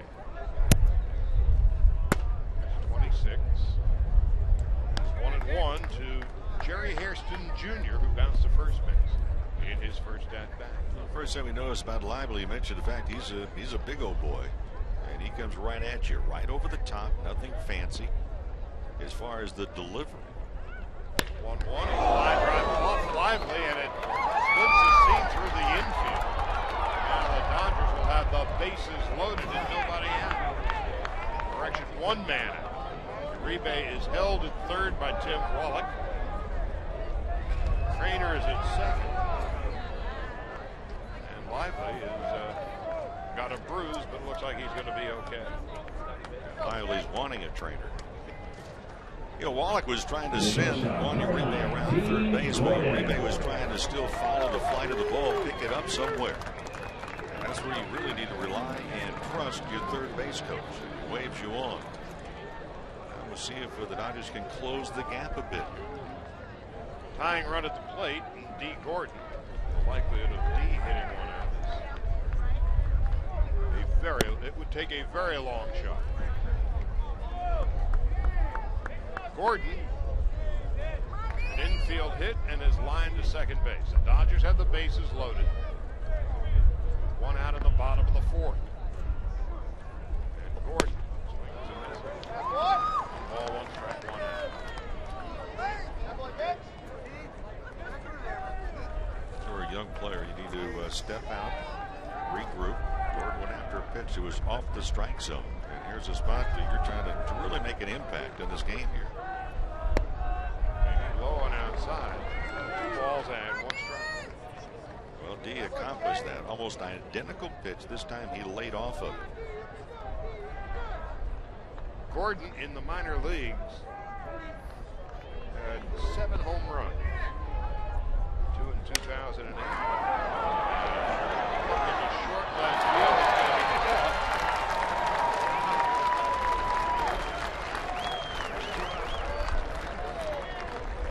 Burris making the play. The second baseman, number 12, Justin Sellers. Before Justin Sellers steps into the batter's box, remind you to come celebrate the 50th anniversary of Dodger Stadium, presented by State Farm, with the Dodger Stadium Greats Bobblehead Series mini plan. All 10 bobblehead games featuring Dodger players and personalities like Sandy Koufax and Vince Scully. For more information, visit Dodgers.com/mini-play or call 323-224-1365. Well, Justin Sellers here with 2 out and the bases loaded. His first at-bat of the afternoon, having replaced Mark Ellis. Ellis had a double in 2 at-bats. Sellers fouls it off to the right. 1 ball, 1 strike. We were talking about Justin Sellers yesterday. Terribly big fellow, but he swings like he thinks he is. Well, he's had some success in the past at doing it, but he's a guy who's going to have to go more on average. He's down on the end of the bat. We've not seen him make any changes as far as behind in the count, choking up to get back control. 1-1. Foul off to the right and out of play, and it's 1-2. And I'm still mystified when talking again, for those that are just joining us, talk with Maury Wills earlier this morning, and I said, obviously, D. Gordon bunts, and he's working on it. And I have to tell you, I look down and I see, for the first time, going back to last year, Sellers has choked up with the count now 1-2, so he's making an adjustment. And he lines it, however, right into the glove of the first baseman, Brent Hill. That ends the inning. Charlie, you know what's amazing? That's an out, but for Justin Sellers, he made a big big adjustment for the first time is going to pay off for him if he stays with that same thought process. Dodgers threaten, lead 3, fail to score. We go to the 5th, 6-2 San Francisco.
Boatload of changes. Leading off for the Giants, second baseman Mike Fontenot. Sun and enjoying the ball game on this beautiful day at Camelback Ranch in Glendale. You're watching Camelback Vision, and of course listening to the game on the Dodger Radio Network and our brand new flagship AM 570 Fox Sports. LA Giants with a 6-2 lead. Now Josh Lindblom is a new Dodger pitcher, and watching him mature over the course of last season was really a joy to watch, as Fontenot takes a strike 1-1. Well, he's a guy that comes hard at you, good movement on the fastball, good hard slider on top of it, but he's a guy that has really the potential to be a mainstay with his ball club. Out of Indiana, Fontenot loops one down the left field line foul. You normally tell around camp who has the really good arms and good movement on pitches. When you see hitters during batting practice, if they get matched up against the pitchers going full bore, the hitters are somewhat reluctant to take their turn at bats. Well, the Dodgers now have a whole new cast of characters out there from the time the game began. New catcher is Tim Fedorovich. Fontenot grounds one to the new first baseman Josh Fields, who boxes it. And it's going to be an error. And Fontenot is aboard. The Dodgers now at shortstop, number 64, Lenny Solasky. And Fedorovich Now batting for the Giants. come into the game. Entirely new 9-man grouping out there.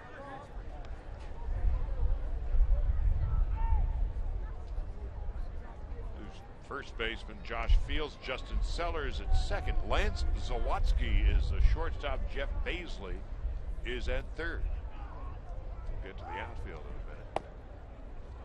Connor Gillespie takes low and inside, 1 ball, no strikes. In left field, Corey Sullivan, you may remember him, played with the Rockies a few years back. Matt Engel is now in center field, came over from the Orioles over the winter. And Scott Van Slyke with that long distance home run yesterday is in right. So all of the starters can take the rest of the day off or go work out or do whatever they do.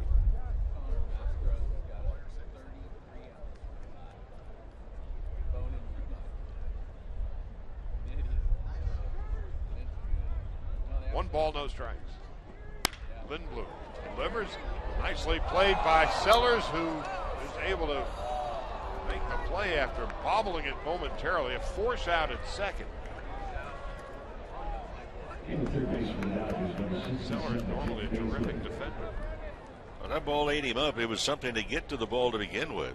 And when it hit the ground on a line, with one hop, it kind of skipped on Sellers. It wound up running over instead of tossing the ball. Actually, he held on to it and just barely touched the bag with his right foot before the runner successfully got in.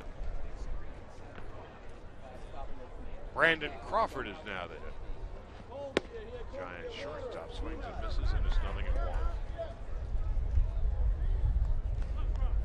It's remarkable how many young Dodgers have had their fathers play in the major league. Justin Sellers' dad, Jeff, was a pitcher, of course. Scott Van Slyke, who is in right field today, this afternoon. Fly ball to left. Corey Sullivan is there to make the catch for the second half. We have Scott Van Slyke, Andy's son, Jerry Hairston Jr. Dee Gordon is Tom Flash Gordon's son. Now Eli Whiteside steps into the batter's box with 2 out.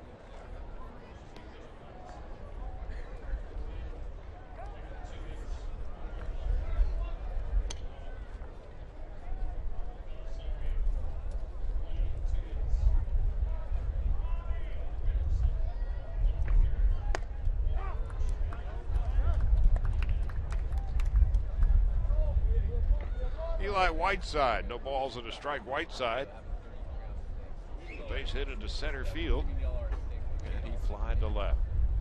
Josh Lindblom is the Dodgers' 4th pitcher of the afternoon. Whiteside pops it foul, just over our heads. And thankfully, there's a roof.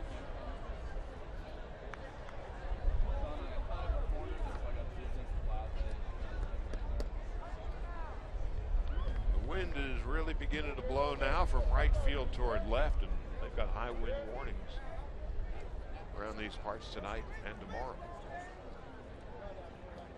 Drove over from Los Angeles last Friday. There was a windstorm along the way on the 10. Sand blowing, and tractor trailers not exactly on a straight line. Noticing a pattern here. Weather pattern. Well, we've got some more wind again.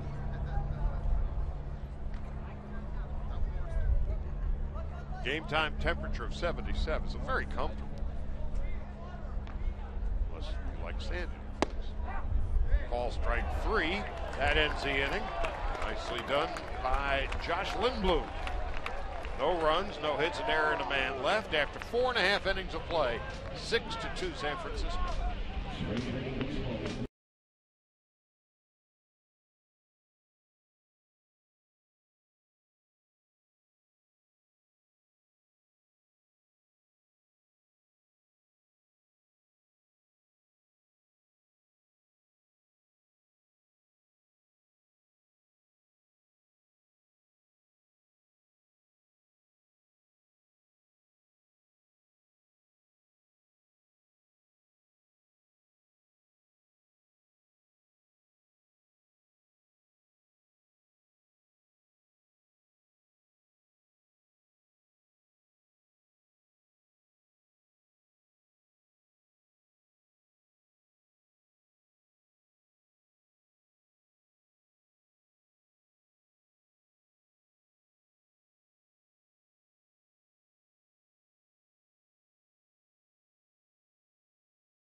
Thursday afternoon. New pitcher Santiago Casilla.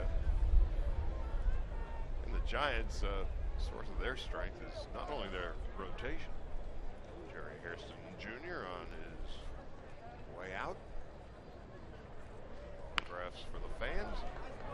Leading off for the Dodgers is the speedy Matt Engel, who tries to bunt his way aboard, and on one pitch he has been retired. There's a new shortstop for the Giants, Ahiri Adrianza, and a new second baseman by the name of Joe Panic.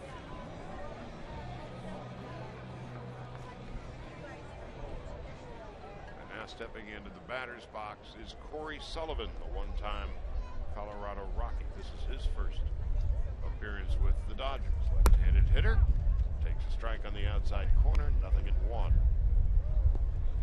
Watching the game this afternoon on Camelback Vision. And listening on the Dodgers radio network on our new flagship. AM 570 Fox Sports LA.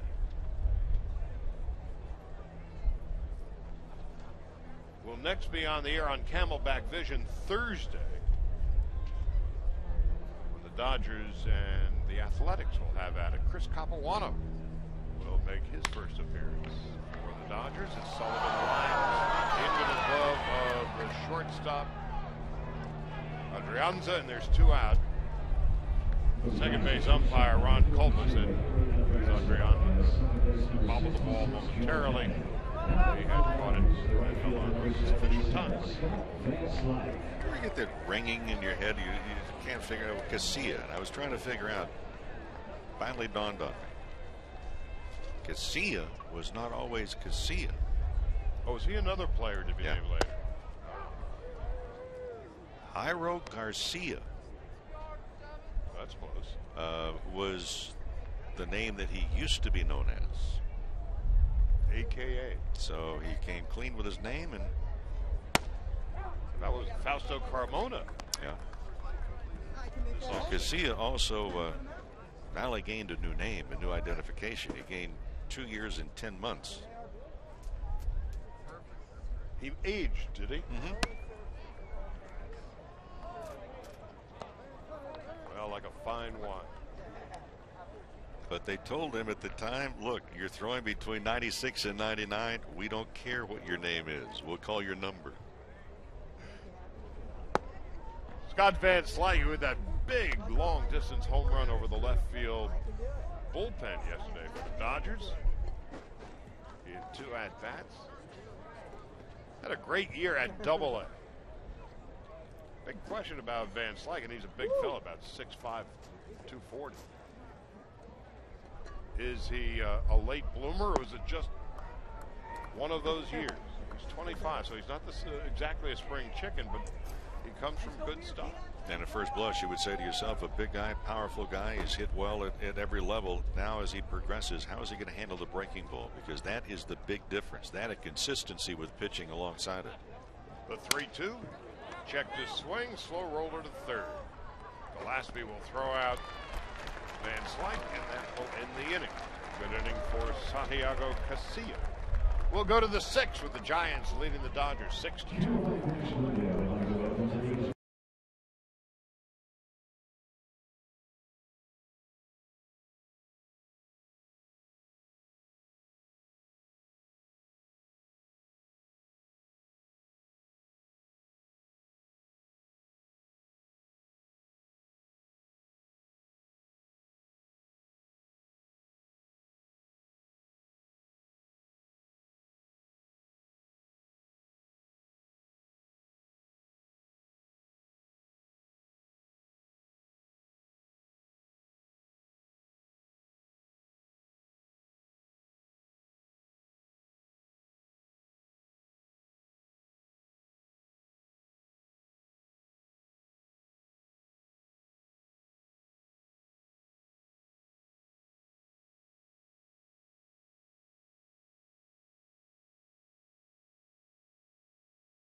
becomes the 5th Dodger pitcher of the afternoon. Last year spent most of the season at AAA Albuquerque. In 2009, he had quite a year for the Dodgers. 73 appearances, a 272 earned run average. And when he's right, there are a lot of ground balls. Throws that sinker, throws the slider. You and I were just both commenting off the air when we saw him come in from the bullpen. One of the delightful young players on this club. He's just a nice fellow who is always smiling. And he's easy to root for just on a personal level. Ramon Troncoso, who is facing Melky Cabrera. And Cabrera fouls it off to the left, 0-1. Cabrera came over in a deal from Kansas City in the offseason. It sent Jonathan Sanchez and another lefty to the Royals. So the Giants have a new look outfield this year. Here's the 0-1. High and outside, 1-1. Angel Pagan, the former Met. Get a couple of switch hitters. SCHIERHOLTZ is going to play in right. And the 1-1. There's a fly ball to right field. That is way back. And it is gone. The second home run of the day from Melky Cabrera. So the first batter Troncoso faces goes long distance. And the Giants take a 7-2 lead. Well, pretty good start for Cabrera, making a statement with his new ball club and manager Bruce Bochy. With the club being 28th out of the 30 teams in Major League Baseball, lowest on-base percentage of leadoff hitters. That has certainly helped out. And also remember, too, the worst scoring team in the National League and the lowest in 19 years in a non-strike season run scored for a team. Well, Emmanuel Burris now steps into the batter's box. He takes low and outside, 1 ball and no strikes. Burris, 2 doubles, 2 runs scored today. First 4 batters in Bochy's lineup all have 2 hits today. Ground ball to first, and Burris is retired as Fields with the underhanded toss to Troncoso. 1 out in the 7th inning. Correction, the 6th inning.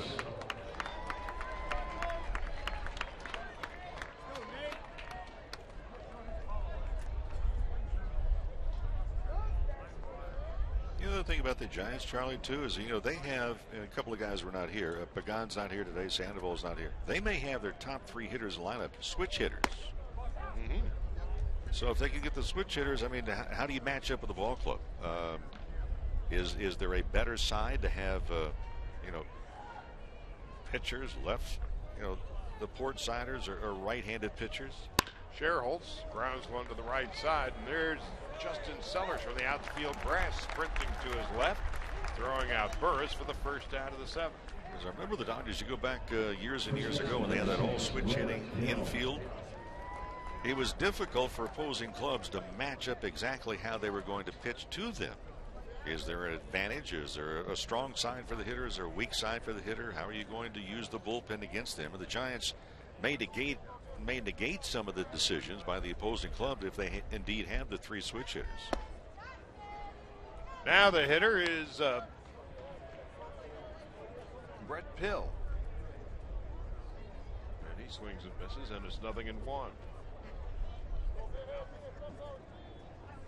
Pill has homered and singled and driven in 2 today. 7 runs, 11 hits for the Giants, 2 runs, 5 hits for the Dodgers.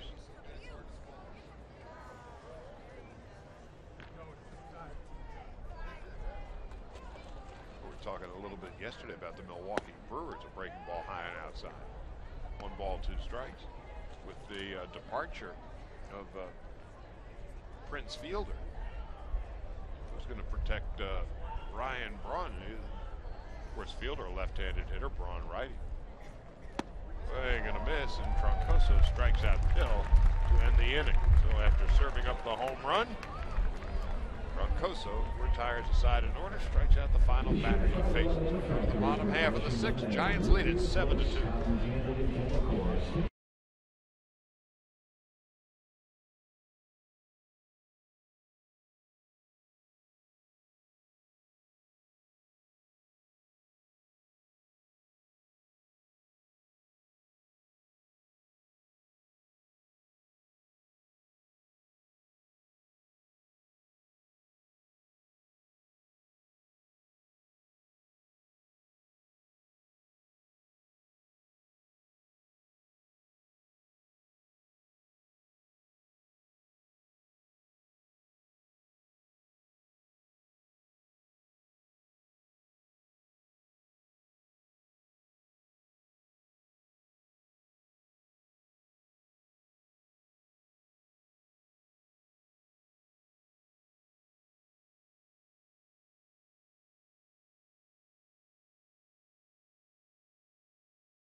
have at it from Camelback Vision in Glendale, Arizona on the Dodgers Radio Network.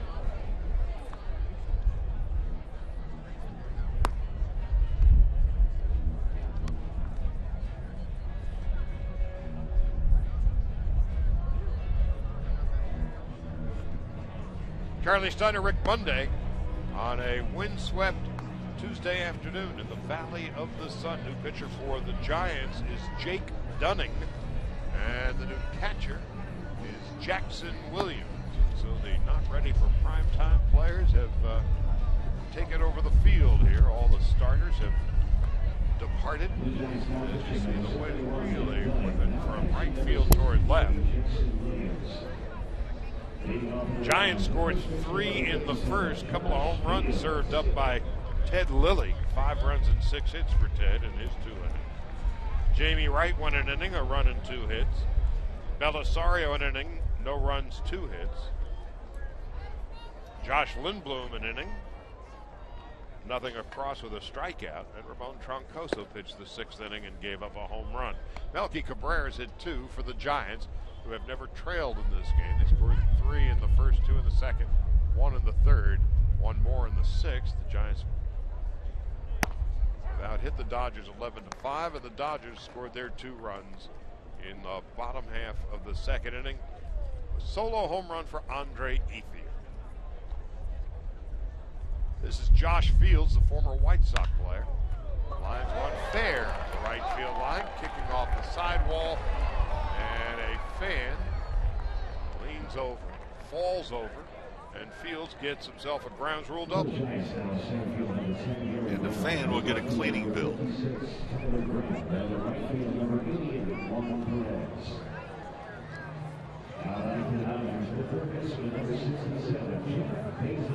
Jeff Baisley is the hitter for the Dodgers now. This is his first at-bat of the day.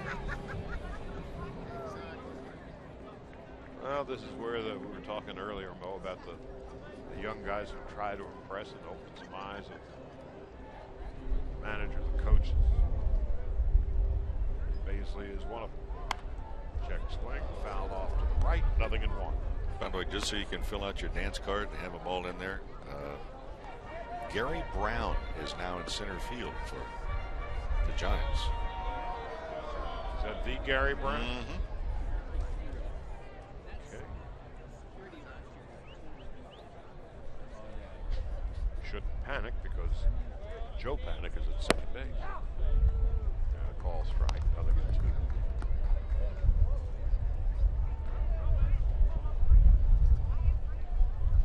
Look at Mr. Brown. Well, what can Brown do for you? Here's the 0-2. A little fish shot to second base. And Joe Panic throws out Baisley. Fields goes to third. The catcher, number 31, Tim Fedorovich. And now Tim Fedorovich is going to get a crack at it.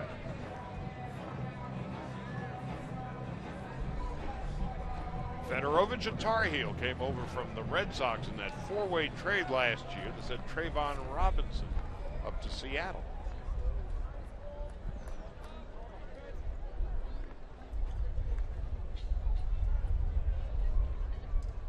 Well, Fedorovich, they feel fairly confident that he can catch at the big league level. As he fouls it off to the right and out of play, the question will be hitting. So our next telecast on Camelback Vision will take place at noon local time here in Arizona on Thursday. Chris Capuano makes his Dodger debut against the Athletics. The ground ball to short. That will score Fields as Fedorovich. The ground out. Gets an RBI, and the Dodgers move to within 4-7-3 San Francisco. Next game on radio will be on Friday. 12:05 LA time, 1:05 here. The Texas Rangers will be in town. Apparently tomorrow the Rangers will have Yu Darvish make his debut. That will be quite an international story. There are hundreds of Japanese reporters in surprise to chronicle his every move. This is Luis Cruz now hitting for the Dodgers. First time we've seen him as he swings and misses. And it's 0-2.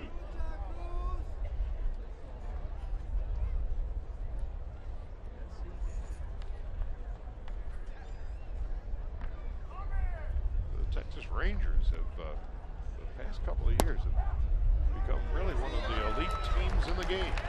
As Cruz goes down, and that ends the inning. Dodgers score a run with a hit and leave nobody. We'll go to the 7th inning, 7-3, San Francisco.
Inning.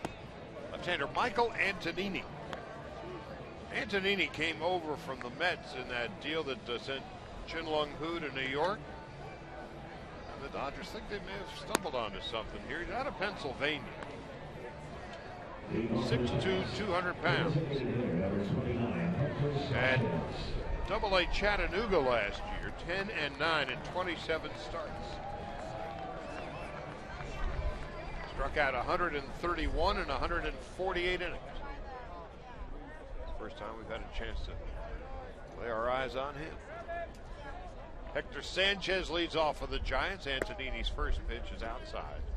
1 ball and no strikes. One thing we noticed right here, the first pitch, the ball tails away, and really tails a great deal of distance away from right-handed batters. The 1-0. Fastball, ground ball to third. Picked up by Basin. Bobbles, throws, still gets him. And that's the first out of the 7th.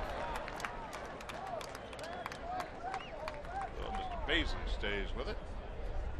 The second baseman, number 66, Joe Panic. Joe Panic is now the hitter. Well, over the next 2 to 3 weeks, we'll be seeing a lot of players that we'd never seen before. And Mr. Panic's one of them. Ball inside, 1 ball, no strikes. Giants with 3 in the first, 2 in the second, 1 in the third, and 1 in the 6th. Made it 7 to 3, and Panic with a single to left.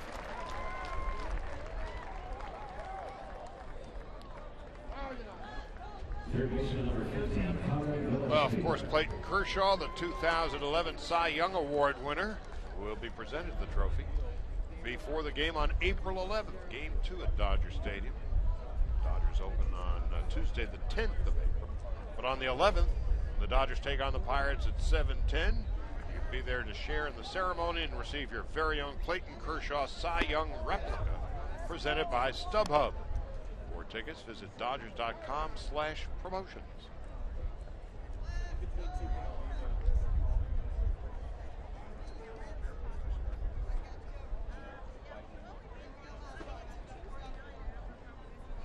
So Antonini pitching out of the stretch.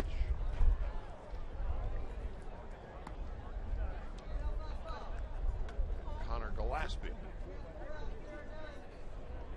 who is 0 for 3.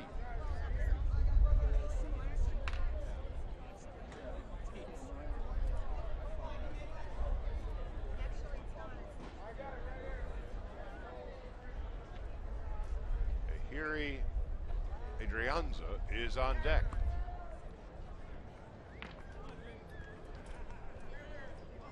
Dodgers and Giants face one another, as they do every year, 18 times last year. Each team won 9. Clayton Kershaw won 5 of those 9, and 4 of the 5 against Tim Lincecum. And Gillespie spanks a single into left field. Panic will hold at second. 13th hit of the day for San Francisco.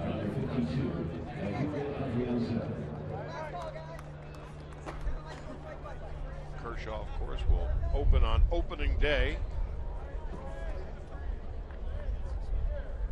in San Diego. 4 weeks from Thursday, on April the 5th. He'll also pitch the home opener on Tuesday, April the 10th at Dodger Stadium. The 50th anniversary of the Grand Ole Ballpark.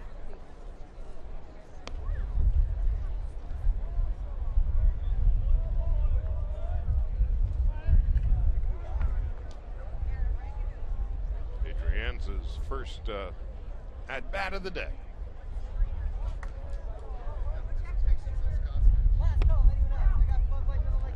Strike. 1 ball, 1 strike.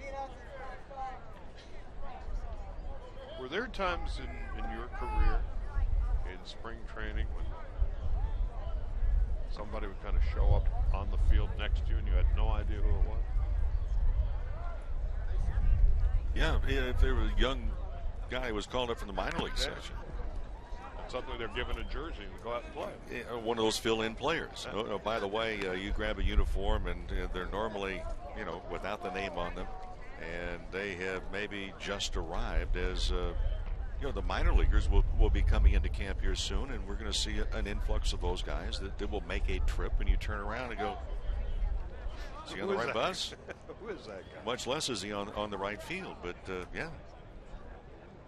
1 ball, 2 strikes. And a swing and a miss. Adrianza has been struck out. Antonini, his first strikeout. Jackson Williams. And here is Jackson Williams. And we really see that a lot collectively in the first few games of spring training. Because the way it works generally is that the starters will get 2 at-bats and get the rest of the afternoon off. Blowing outside, 1 ball, no strikes.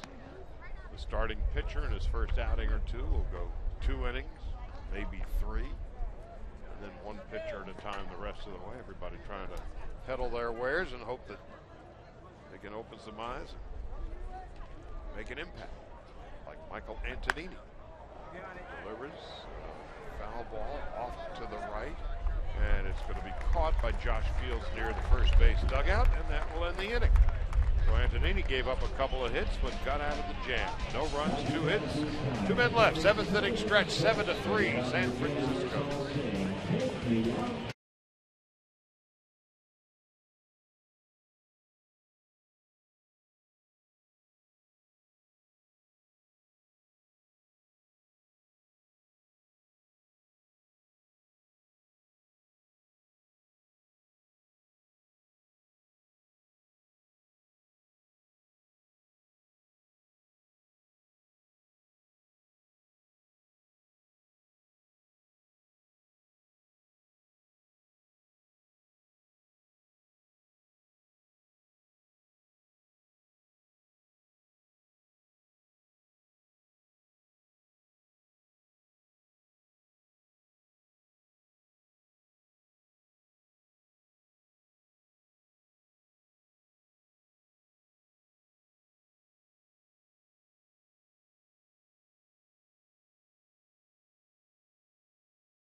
off for the Dodgers.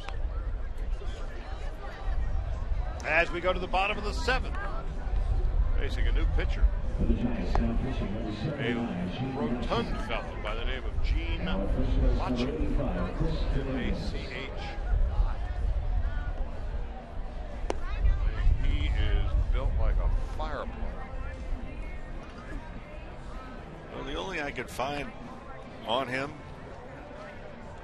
evidently this is not an updated version because it has him listed at 6'170". That's what I got here too. But I got news for you. He may be 6 feet, but he ain't 170.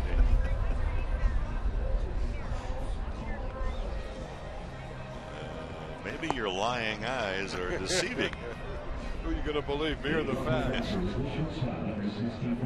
Pitched in AAA Fresno last year. Total of 3 games. Originally signed with the Phillies organization, then he has moved around to the Blue Jays and with the Pittsburgh Pirates organization. So he throws hard, is our understanding. Well, he's not built like a soft tosser.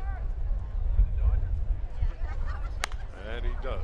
He threw a fastball, and Lance Zawatsky fouls it off to the left and out of play, and it's 0-1.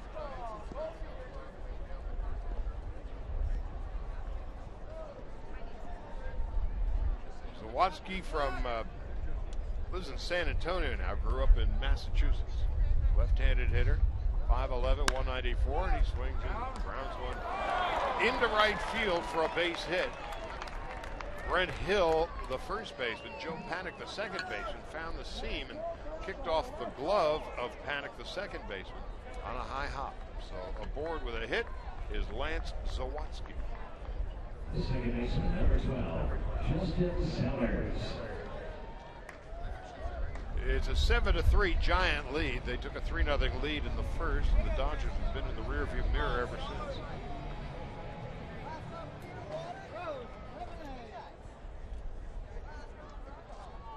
Sellers lined to first base in his first at-bat. Mark Ellis began the day at second base, went 1 for 2 with a double.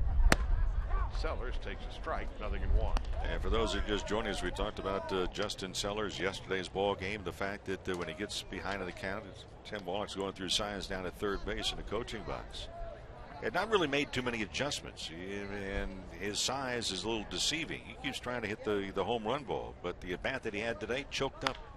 Fouls it off to the right and out of play, 0-2. And that was with 2 strikes. And I made the comment, it may be a learning situation. Well, obviously Justin Sellers, either on his own or talking to Dave Hansen, a hitting coach, or others around, said, look, I have better batter control. And even as he's up there right now, 0-2, we again see him choke up. It's not a great deal, but you get better leverage. The 0-2 swung on and missed. Nope, foul tip, just stayed alive. So it's a battle, excuse me, Charlie, it's a battle for a young player to understand and take inventory. Where am I strong? What are my assets? What are my weaknesses? How can I best help myself? So Sellers does, in fact, choke up. Now, this is something we did not see him do in the limited action at the big league level last year.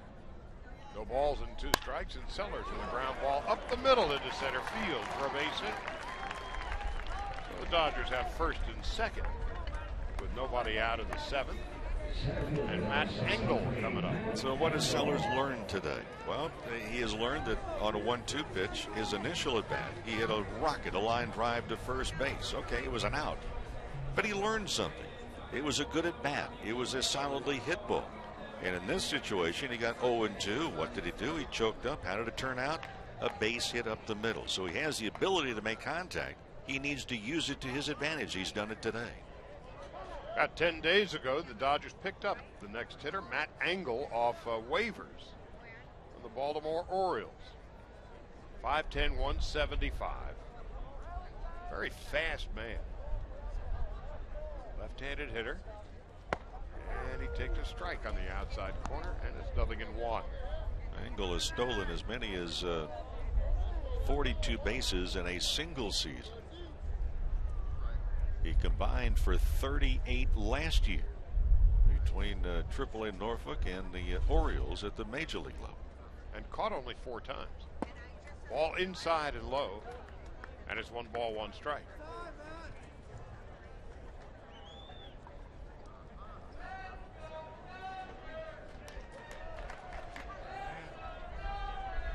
Dodgers and the A's tomorrow. That game will neither be on radio or television. It will be on Camelback Vision on Thursday. 105 local, 12:05. Back to LA. Chris Capuano will make his first start for the Dodgers.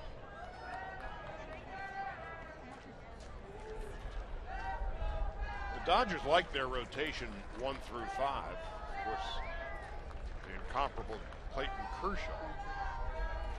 And then with Billingsley and Lilly, who really struggled today.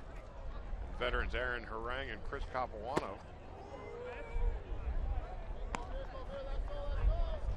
They like their 5. They like their bullpen. As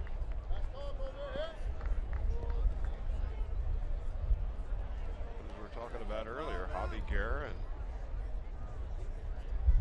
Kenley Jansen. Well, not much was expected of either last year. They just turned out to be terrific.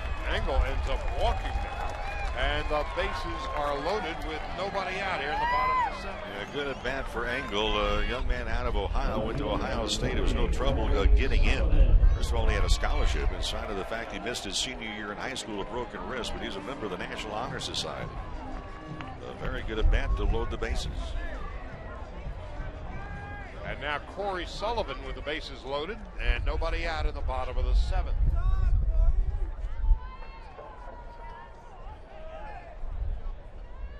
Sullivan, the one-time Colorado Rocky, fouls it off to the right, and it's 0-1. Sullivan now 32.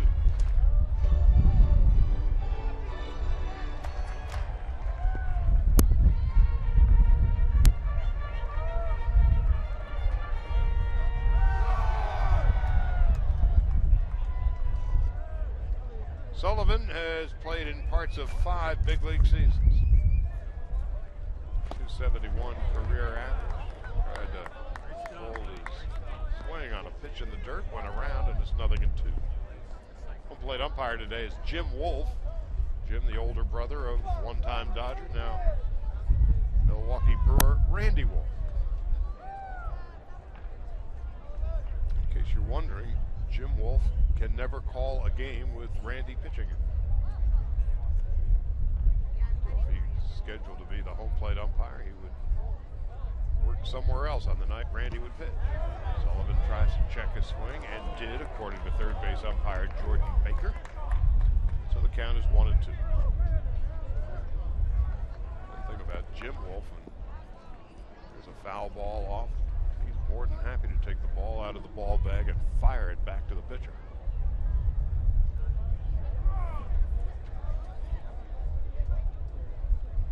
1 ball, 2 strikes. The bases are loaded in the bottom half of the 7th, and the Giants have a 7-3 lead. The wind blowing around, some sand got into the eyes of Sullivan, and wipes them clean and steps back into the batter's box. Scott Van Slyke is on deck. And here comes the 1-2.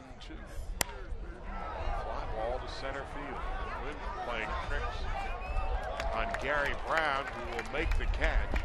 Tagging and scoring is Lance Zawatsky. Sacrifice fly from Corey Sullivan. 1 out in the bottom half of the 7th inning. A run is in at 7-4 San Francisco. And Sullivan found a way to get it done, even though it was behind in the count. 0-2 puts the ball into play with a sac fly. The right fielder, number 77, Scott Van Slyke. So Van Slyke comes to the plate, and he is the tying run. Van Slyke with the big home run yesterday. It landed well beyond and over the Dodger bullpen in left field. And a high chopper to short. This could be a double play. And it is, and that ends the inning. 6-4-3. The Dodgers threaten to come away with one and leave one. They'll go to the 8th, 7-4 Giants.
The 7th of the afternoon, Josh Wall.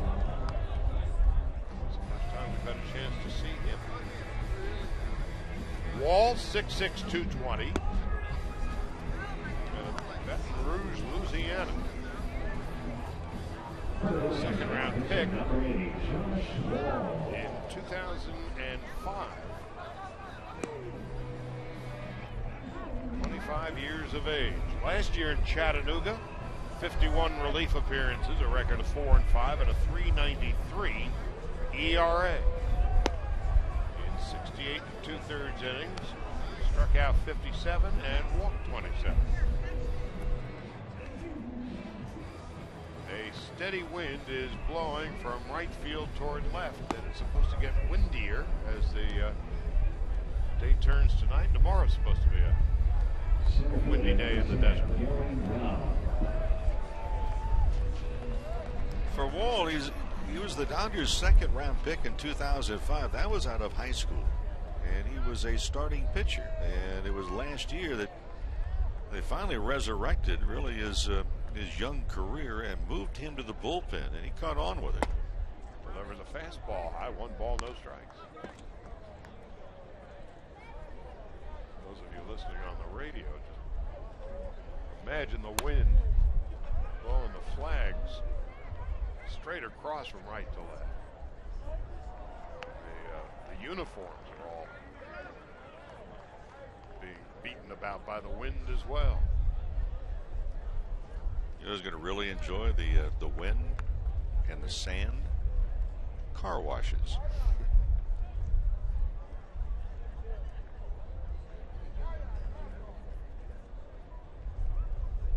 So there are predictions of sandstorms. 1-1 is inside. The hitter is Gary Brown for San Francisco as we begin the 8th inning.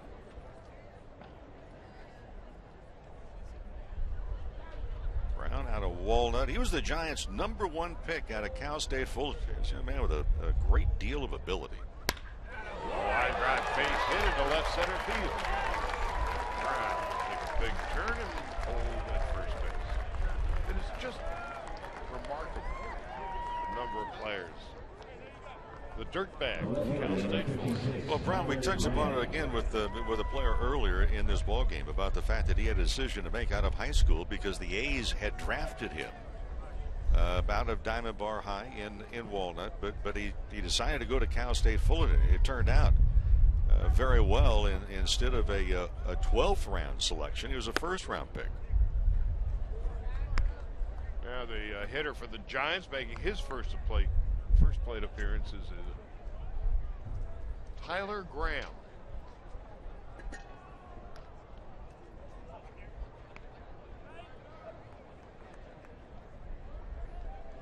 It's the first time we have laid eyes on him. Right-handed hitter. Talk about the ability of Brown. He also swiped 53 bases last year.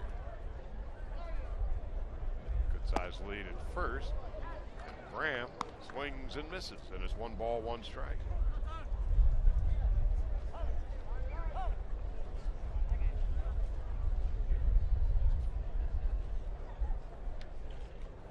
Giants finished 3.5 games in front of the Dodgers last year.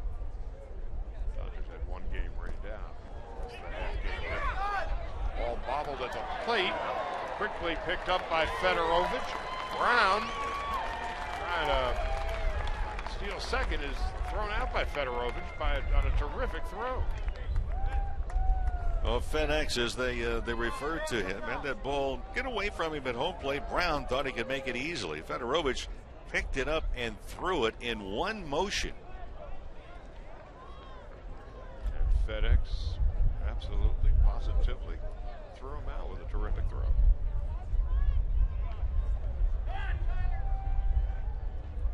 So there's 1 out, a 1-2 count to Tyler Graham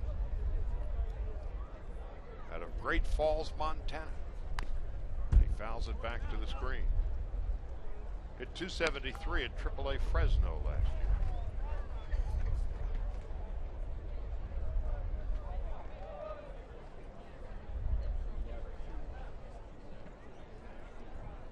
A fellow named Juan Perez is in the on-deck circle. And a little pop-up to second base. So softly hit. If he wanted to, Sellers could have caught it barehanded. Wisely uses the glove. There's 2 out. Ron Mattingly, by the way, talking about Fedorovich earlier this morning to the members of the media, he said last year he seemed a little bit young, and by that from an inexperienced standpoint. He said, and Don went on to say, is that Fedorovich last year was not quite ready to get on the field and be that field general. Here's a line drive base hit off the bat of Juan Perez with 2 out. Clean single to center field. Fedorovich comes into camp and he did a lot of studying last year in that time that he was at the major league level. That's what really kind of captured everyone's attention about how he was coming into a new organization, new people around him, and he immediately went to work to study video, to learn about the pitching staff that he was going to be catching, talk to them in the bullpen, hour after hour, game after game. Yeah, the toss over to first base. Perez back standing up.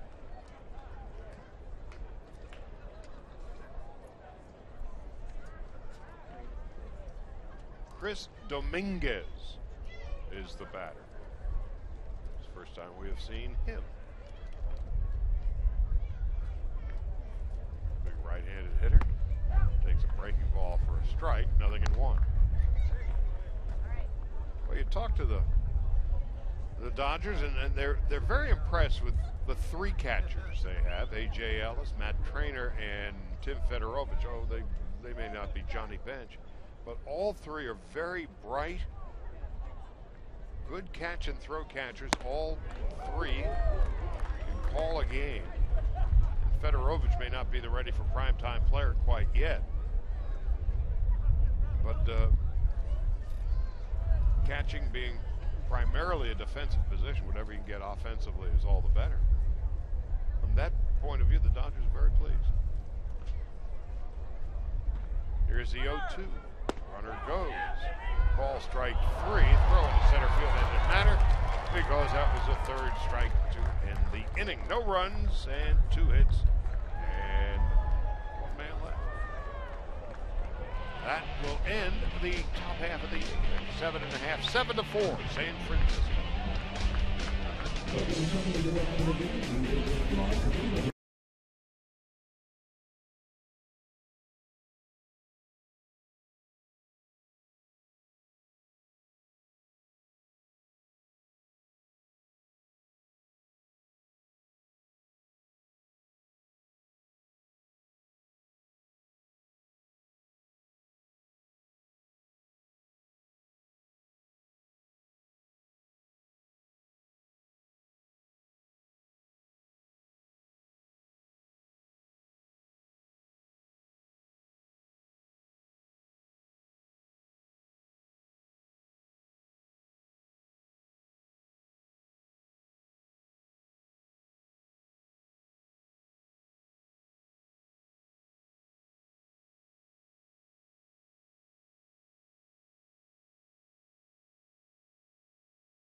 As we go to the bottom of the 8th, and a new pitcher for San Francisco, Wilman Rodriguez.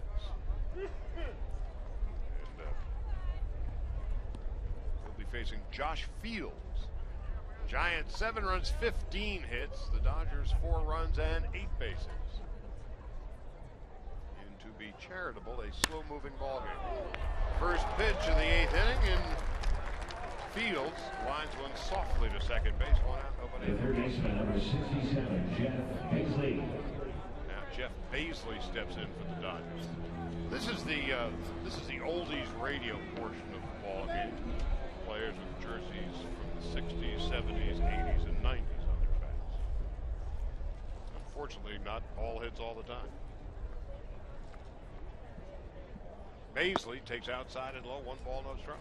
And if there was all hits all the time, we'd be here all day, wouldn't we? We have been. Here's the 1-0, and Paisley swings and grounds a base hit in the left field. A 1-out single. Hey, fans, subscribe to MLB.TV Premium today and get over 150 select spring training games with no blackouts. Every regular season game live or on demand on your favorite devices. Visit Dodgers.com for details. 1 out, 1 on in the 8th. And Tim Fedorovich is the batter. FedEx.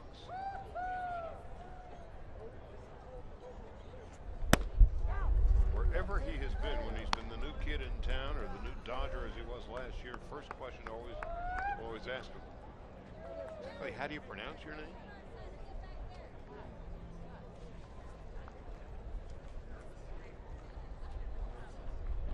Oh, we will spell it for you. To explain why I just said that. Yeah. He will not spell it, however, folks, until he reaches the correct page in the book. F comes before G, and so here it is. A little comebacker to the pitcher, and Dominguez throws out Fedorovich. Whatever. Federowicz.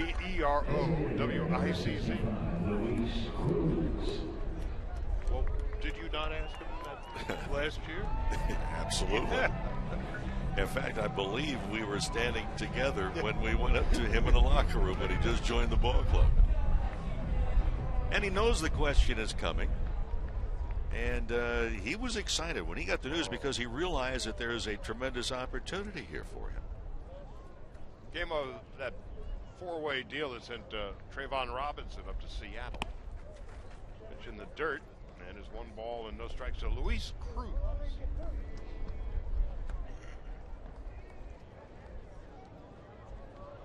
C-R-U-Z, that was easy.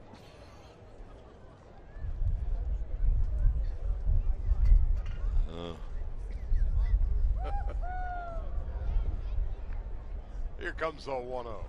In the dirt, goes all the way to the backstop. And going to third base is Beasley. This is reaching that point in the game is like announcing a yard sale.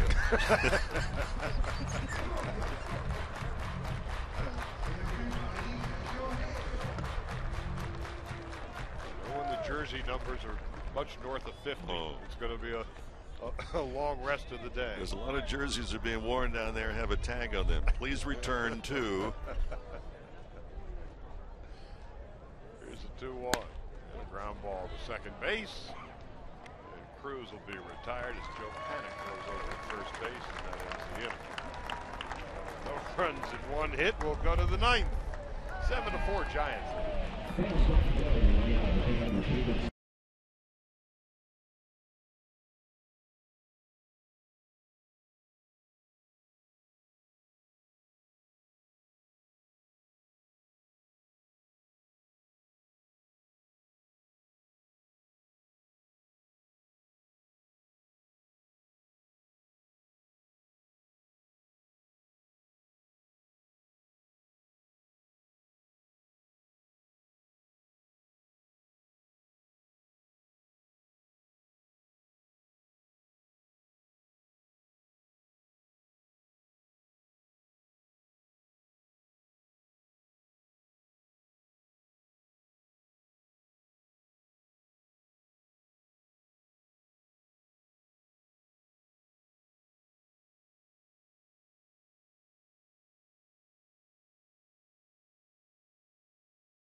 Years.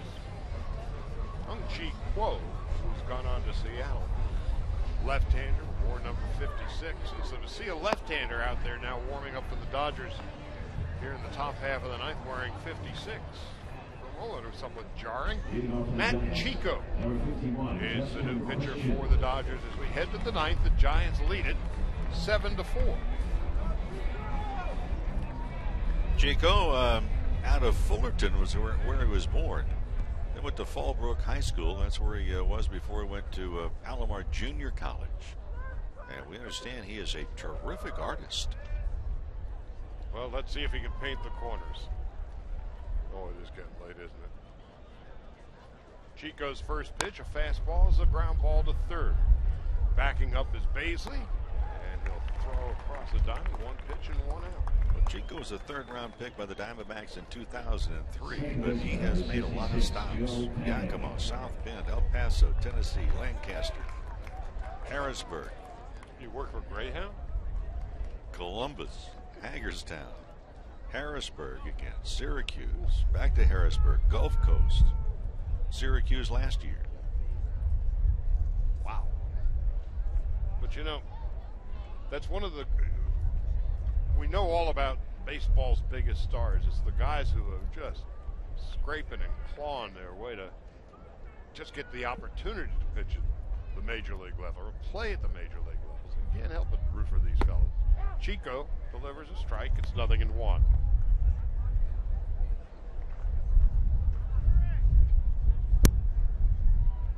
I'm just thinking back, for instance, to John Lindsay. How many years? Would it take 13 years to finally make it to the major leagues? Just he came up for a small cup of coffee, big power hitter. When he made his major league debut and then hit the home run a few weeks into his career, it was a wonderful story. There have been, what, about 17,000 men since the turn of the century, the last who've played Major League Baseball. And how many tens of millions of kids have played baseball at some level, Little League on up, just playing softball and dreaming of playing it to the making it to the major league someday.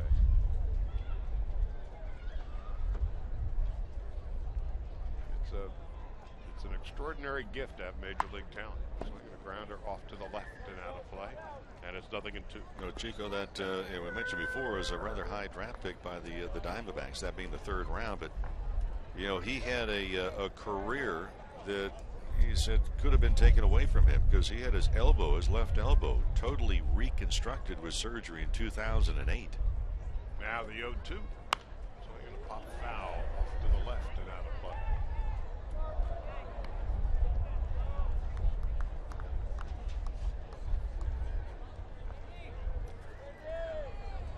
Joe Panic is the batter.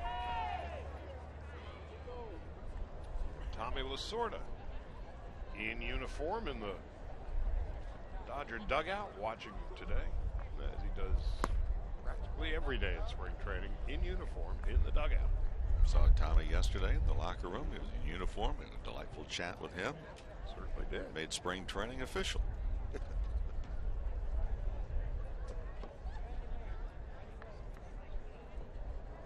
1 ball, 2 strikes. Panic.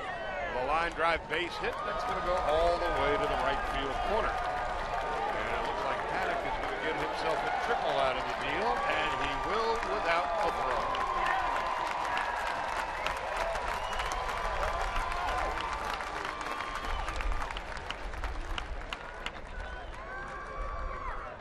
So the Giants with a runner at 3rd base with 1 out.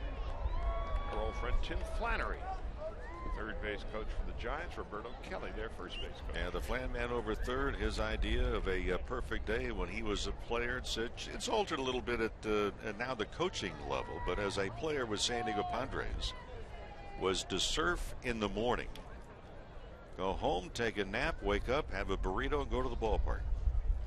And play the guitar at night. Bring the ball high and inside. 1 ball, no strikes.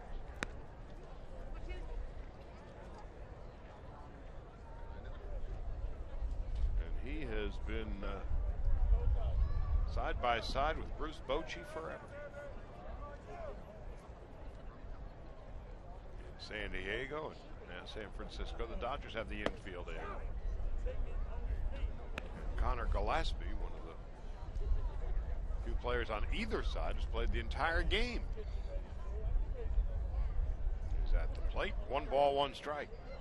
Gillespie 1 for 3. The Dodgers have the infield in. San Francisco leading 7-4, having out-hit the Giants the Dodgers 16-9. Fly ball in the left field. Corey Sullivan is there. He'll make the catch, tagging and scoring easily. Panic. It is now 8-4 San Francisco.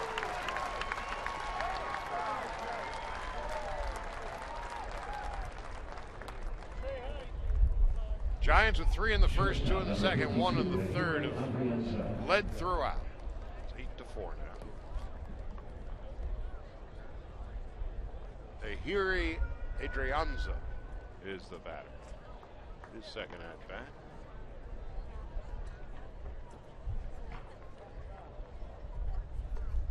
Chico deals. Swinging a foul off his foot. Adrianza, 0-1.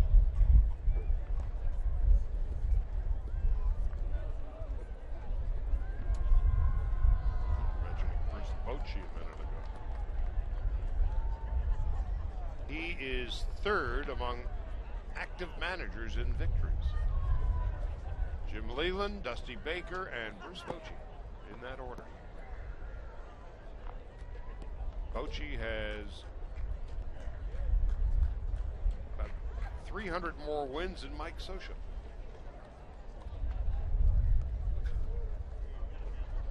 Boch in his first year as a manager, 1995 with the Padres. Now entering his 6th year with San Francisco. And one of baseball's good guys.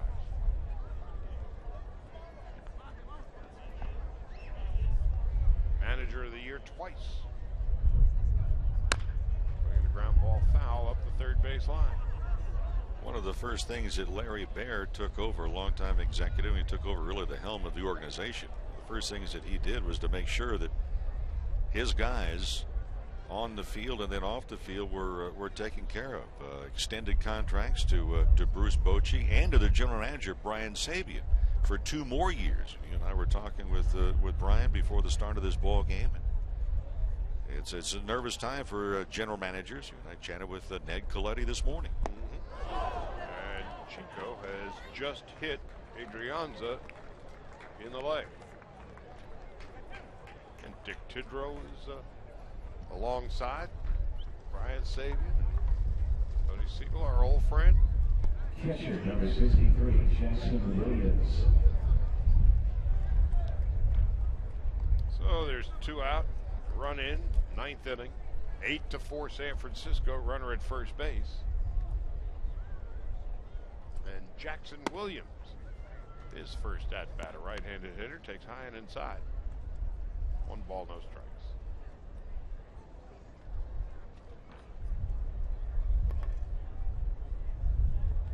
Dodgers play the Athletics tomorrow. There will be no radio or television of that game. We'll be back on Camelback Vision on Thursday. The A's will be here.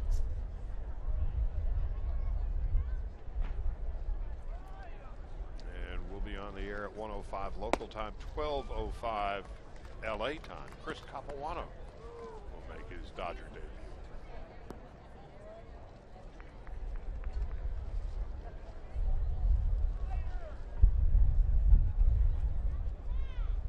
Now the count, 2-0. And inside, 3 ball up, make that ball 4. First and second, 2 out. Chico's struggling, and so Fedorovich goes out to settle him down some.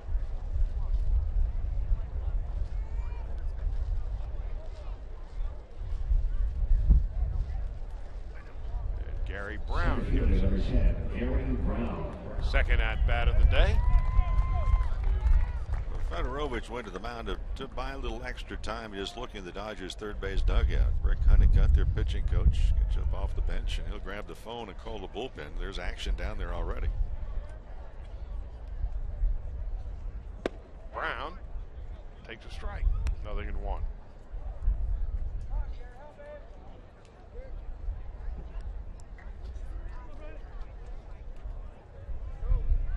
Dodgers and Giants 9-9 against one another last year. And a chopper to short should be an easy play, and it is. Zawatsky with an underhanded toss to Justin Sellers. The inning is over. 1 run, 1 hit, 2 left. Last licks for the Dodgers going to the bottom of the 9th. 8-4 San Francisco.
As we go to the bottom of the ninth. A fellow named Heath Hembry. What do you know about him? He's here. It's a good start. He's on the mound. He's from South Carolina. The shortstop, number 64, 6'4", 210. He's 23. And I'm sure he's a fine fellow.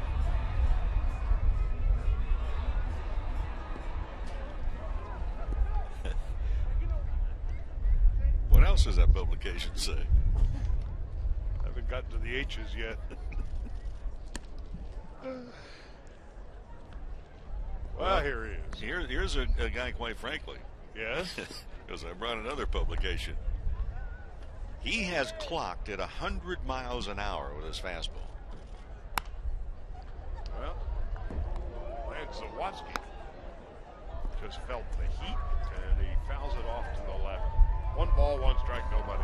But he's had a lot of injuries. In fact, he was not really a heralded college prospect because of various injuries. But the Giants have kind of reined him in. Zawatsky swings, loses the bat. The bat goes flying into the stands over the first base dugout. Looks like everybody's okay. I mean, came out of his hand like a helicopter blade. And everybody's okay. And he gets a new bat.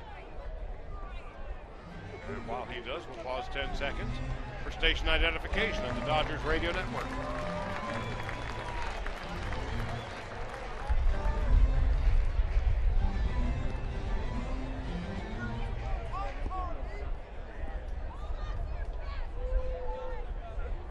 Charlie Steiner, Rick Monday.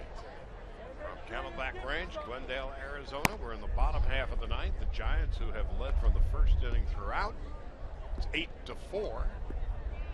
8 runs, 16 hits. The Dodgers 4 runs, 9 hits. Count is 2-2, and Zawatsky swings, loses his bat again, goes flying over the first base dugout. The first one was returned. The gentleman grabbed this one and immediately started to shake his head. No, you're not getting this one back. And a fan decided he was going to throw it off to another fan. And then Zawatsky his bat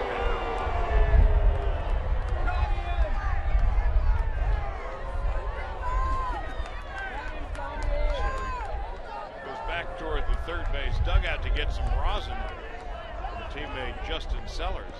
You may need handcuffs. Handcuff that bat to your right wrist. Here's the 2-2. Well, he held on to his bat this time as he fouled it off to the left. I think the cheers of derision were Zawatsky holding on to the bat. 2 balls, 2 strikes. Nobody out in 9th inning. Spring training, game 2. After today, 30 more for the Dodgers.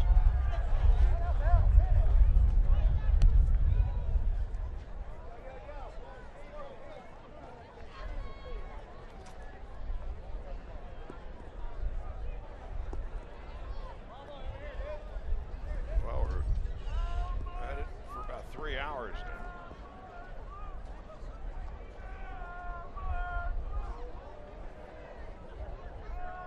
Yeah, the 2-2 high and away, 3 balls and 2 strikes.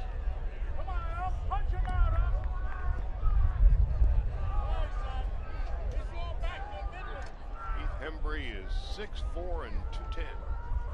On 3-2, a ground ball foul up the first base line.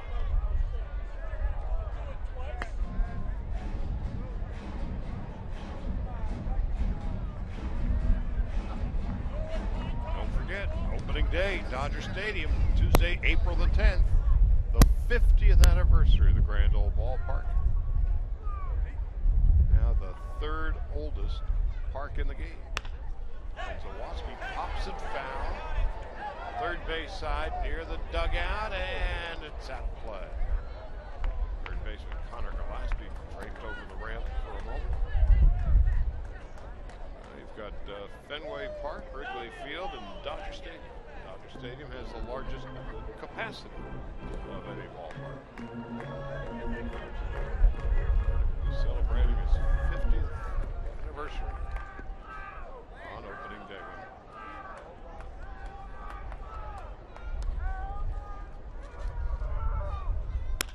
The Pirates and a fly ball to left field.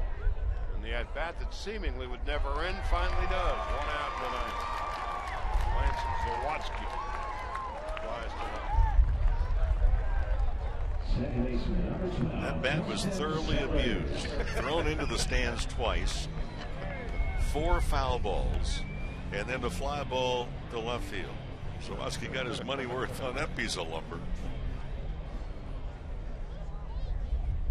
Well, that's the first out of the bottom of the ninth as Justin Sellers steps into the batter's box.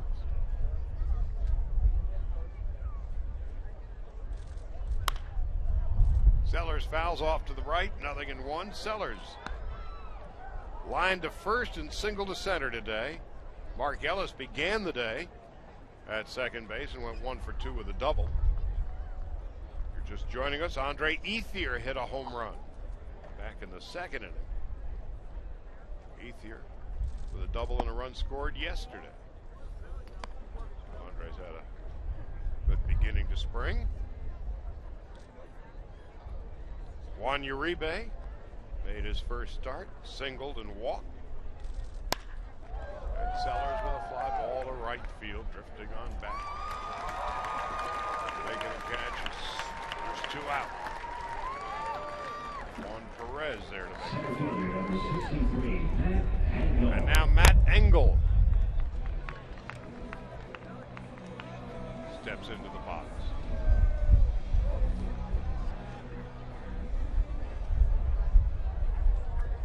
The Giants today had a base runner in every inning.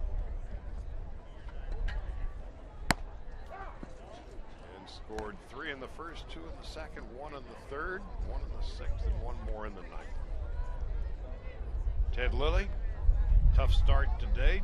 Jamie Wright gave up a run in his inning of work. Belisario, a shutout inning. Lindblom, a perfect inning. Let me check that. Actually, there was 1 base runner against Lindblom on an error.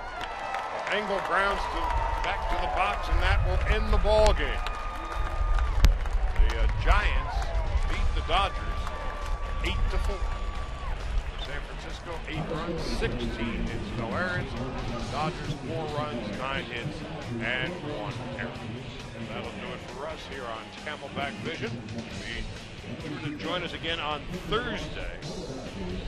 We'll be on the air at 12:05 Los Angeles time, 1:05 here in Arizona. Radio, where the post-game show's just around the corner, but for now, Charlie Sun and Rick Monday saying goodbye from Camelback Ranch. Final score once again, the Giants 8, the Dodgers 4, and we'll talk to you again on Thursday.